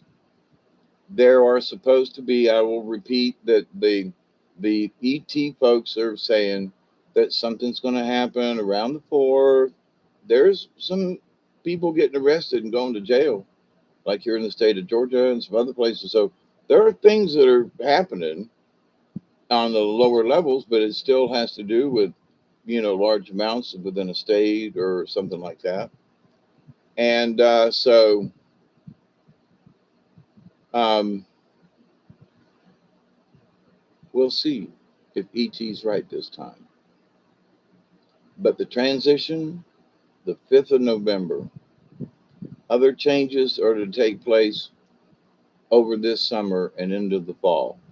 We'll see.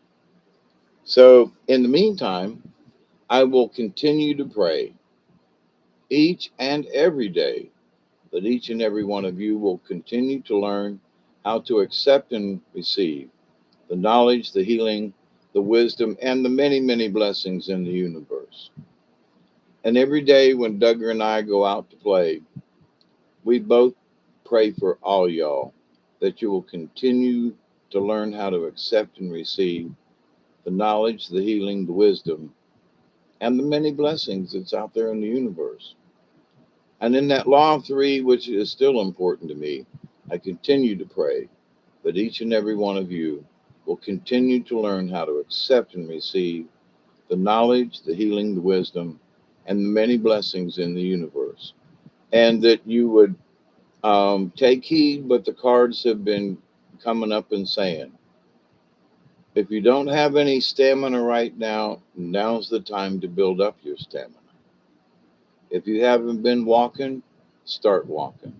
If you haven't been doing things and you've been glued to a chair, like me sometimes, get your butt up out that chair and do something, even if it's just walk. Keep your health up, keep your stamina up, and remember that if there's a food shortage, now's the time to start practicing on having smaller portions. One good meal a day with some snacks around the edges. Also, you know, learn how to be a little warmer. Take control of your own life. I have fans. I talked about the house and so forth, but it's my choice to live with the fans. I got to go open these windows now so the cool air will come through. Um, but if you make choices and you find that you can actually within them live within those means, if I had to pay $200 a month for my light bill because I wanted air conditioning to be so I could be more comfortable, I don't have $200 a month. But I just got my light bill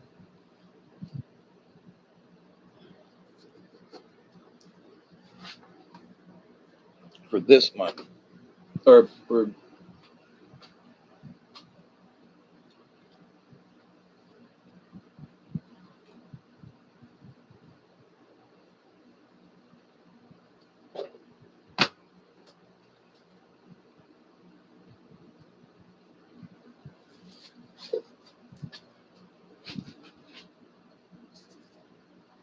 I get junk mail from people who never lived here. It's the craziest thing.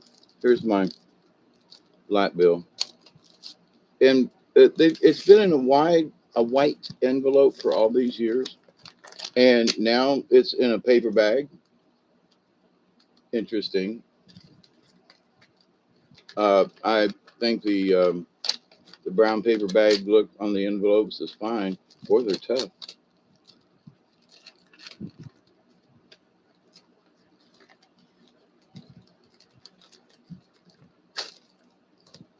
So here's my light bill and everything, my Colquitt County News, and here is, whoa. So last month, let's see, how many more kilowatts did I use? Um, for 31 days of service, I used 277 kilowatts hours. The previous bill, I used 167 kilowatts. Last month's bill, um,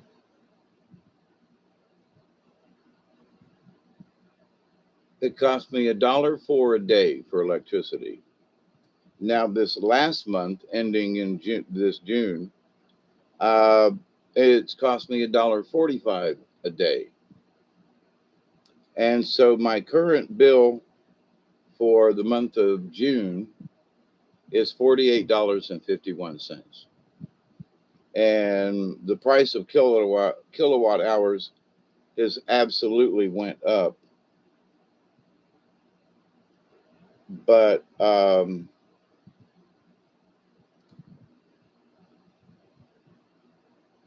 I use 207, yeah, 277 kilowatt hours. Now I know folks, use a lot more than that. They used to have a price per kilowatt. That's cost per day. Wait, where's how much is it for the current price for?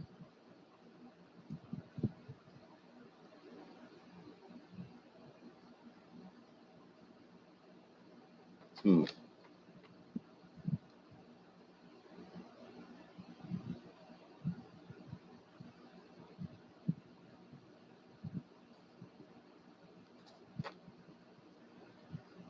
Oh, the cost.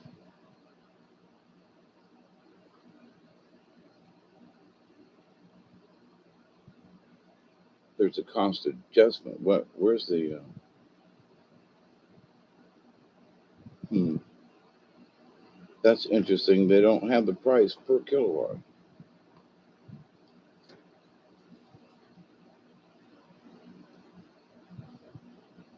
That's interesting.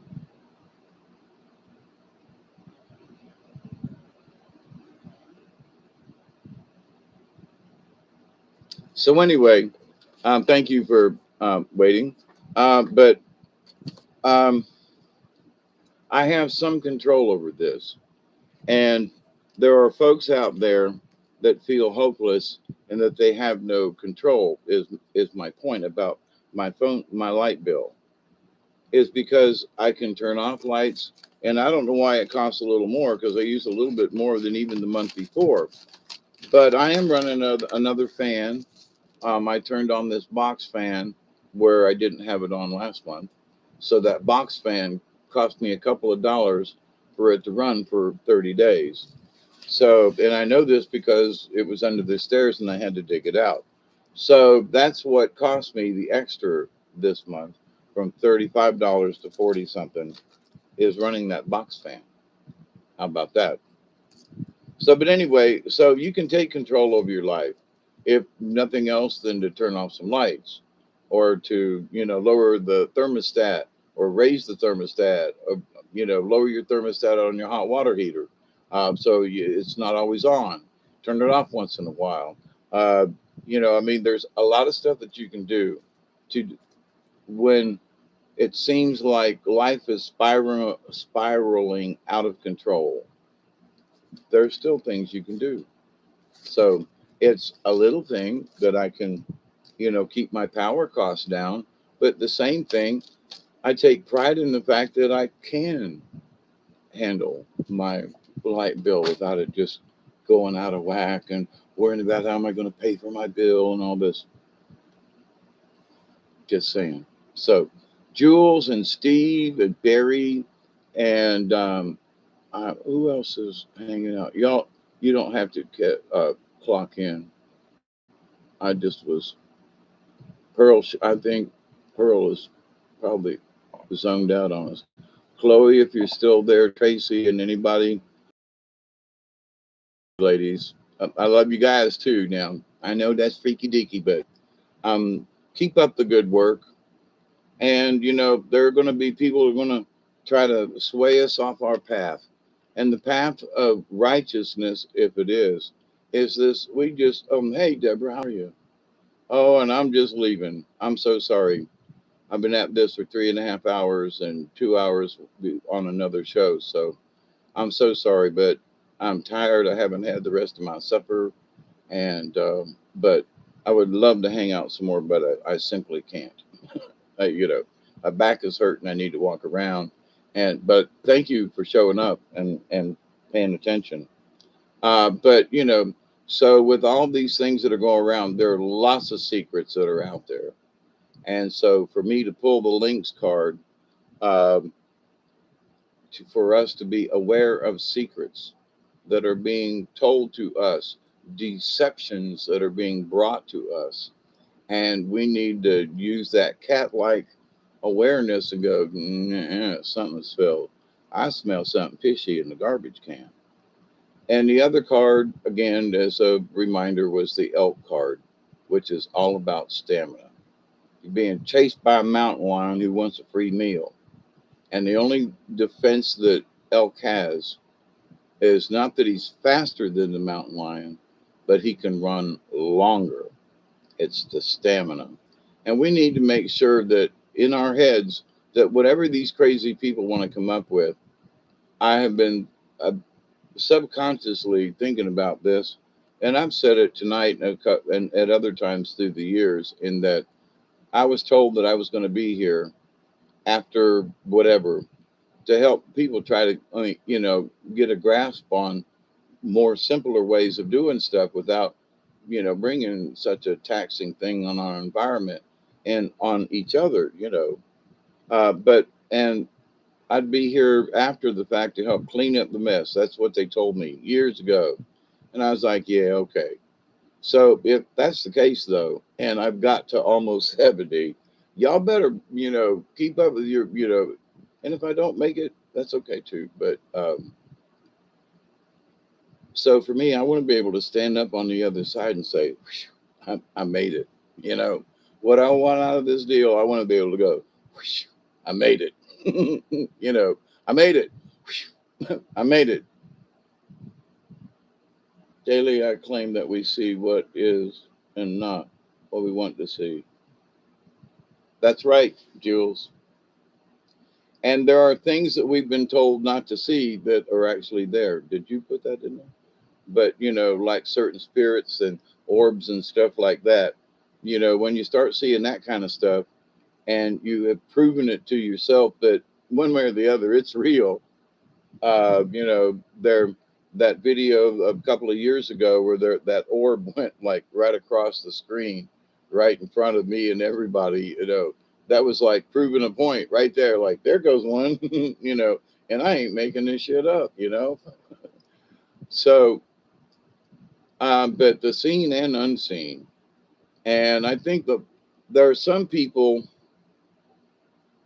who have been afraid of the dark for a while.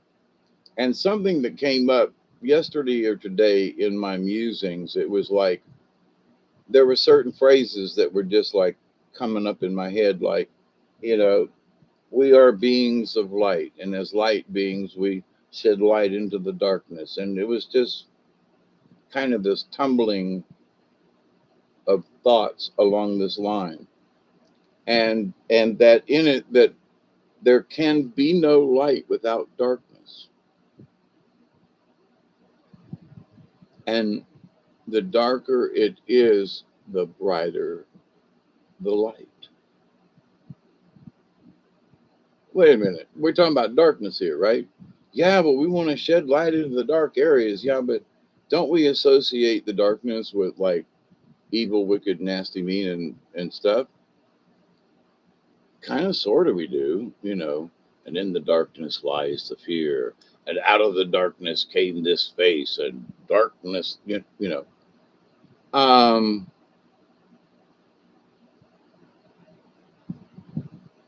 but it is true. If you've got a flashlight and it's daytime outside, you ain't gonna see it. So the darker it is, the brighter the light will shine. That's absolutely true. Absolutely. So if it's just a little dark and you shine your light down on the ground, it's not going to be as bright. But if it's really dark outside with no moon or nothing, and there's no street lamps, you turn on that light, it's go whoa. Even a small light will seem huge because it's so dark. So the question came to me as this little befuddlery of words was going around in my brain. So right now, there are a lot of people whose energies are bright right now. Then the thought came back in, and is that because there's so much darkness around us? Oh, holy shit, I hadn't thought about that. So, is there a lot of evil, wicked, mean, and bad, nasty, if that's what we're going to call the darkness. So why are people coming out of themselves to become light workers? And I'm a warrior for Christ, and I am, and I got my sword ready, made my promises, and don't have any regrets. But with that said, though, does our light shine brighter because there is so much evil? Well, you know, and in the yin and yang of things, if it's to be balanced, then to have enough light means that we have to require a certain amount of darkness. We have to, it's dark outside, right? I have to accept the darkness. I can take my flashlight out, which I want to do, and walk outside and see how much rain we got. Um, Curiosity. Um, but so we need the darkness as much as we need the light. When it's 101 at 1 o'clock in the afternoon, which it was, I found that 101 thing kind of weird, but um, it is what it is. Was now it only got up to like 94 here today, much easier, but still way hot.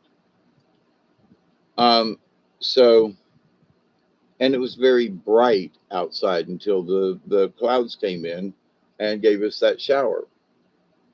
So, but when the clouds came in, the sun went away and it became darker outside, and my yard lamps came on to give light in with the impending darkness of the clouds and the storm. Interesting. Just the photo optic thing, just regular yard lights. But the idea though that the light will not shine until it's dark enough. And then you can see the pattern on the ground, but the darker it gets, the the light isn't getting brighter. It doesn't increase in its intensity. It's the darkness that makes it seem like it's brighter. Now, in this quandary of stuff, I am loath to accept the fact that we have to have so much darkness or evil or bad or just non good stuff for there to be a decent balance on the planet, in the universe, because there's yin and yang. Oh, holy crap. Well, more on that subject at another time, because I think it really does need a topic and a discussion. And I would love to have an open discussion about it. But the idea of the yin and yang and positive and negative and harmony and balance and everything, I'm a Libra. I get it about the balance. But you mean the universe has got to have as much darkness and evil and badness to make the universe balanced because of all the good? So if there's too many good people, it's going to throw the universe out of balance? Seriously? Because that's what it implies. Just saying. So I love you all. Get some rest. And I hope to see you soon, sooner than later. And if not, I'll see you when I can. I got some outside chores to do. I got to go to town. I got to contact a doctor. So hopefully Thursday will be very productive in that, which is today. I love you all. It is 6:30, ain't it? Meaning June 30th. Yep, it is 6:30, the date of 2022. So stay happy, stay healthy. And Jules, again, Steve, always, Miss Deborah, it's good to see you, Chloe, and all y'all. Okay. And until next time, please be safe. I really honestly do love you. So keep accepting and receiving the knowledge, the healing, and the wisdom and the many blessings that are out there, y'all. There's so much still to be recovered and discovered and recovered from your own memory and experiences. So there's a lot out there. So, be safe. Cheers, everybody. Okay. And until next time, Travis, oh my goodness, you've been sitting in the background. Good to see you're here, my brother. So, bye, y'all. Sleep well. Good night to you too, Deborah. All right. And all y'all. And I got to go throw Duggar off my bed. You too, Jules. It's always good to see you, honestly. So until next time, cheers.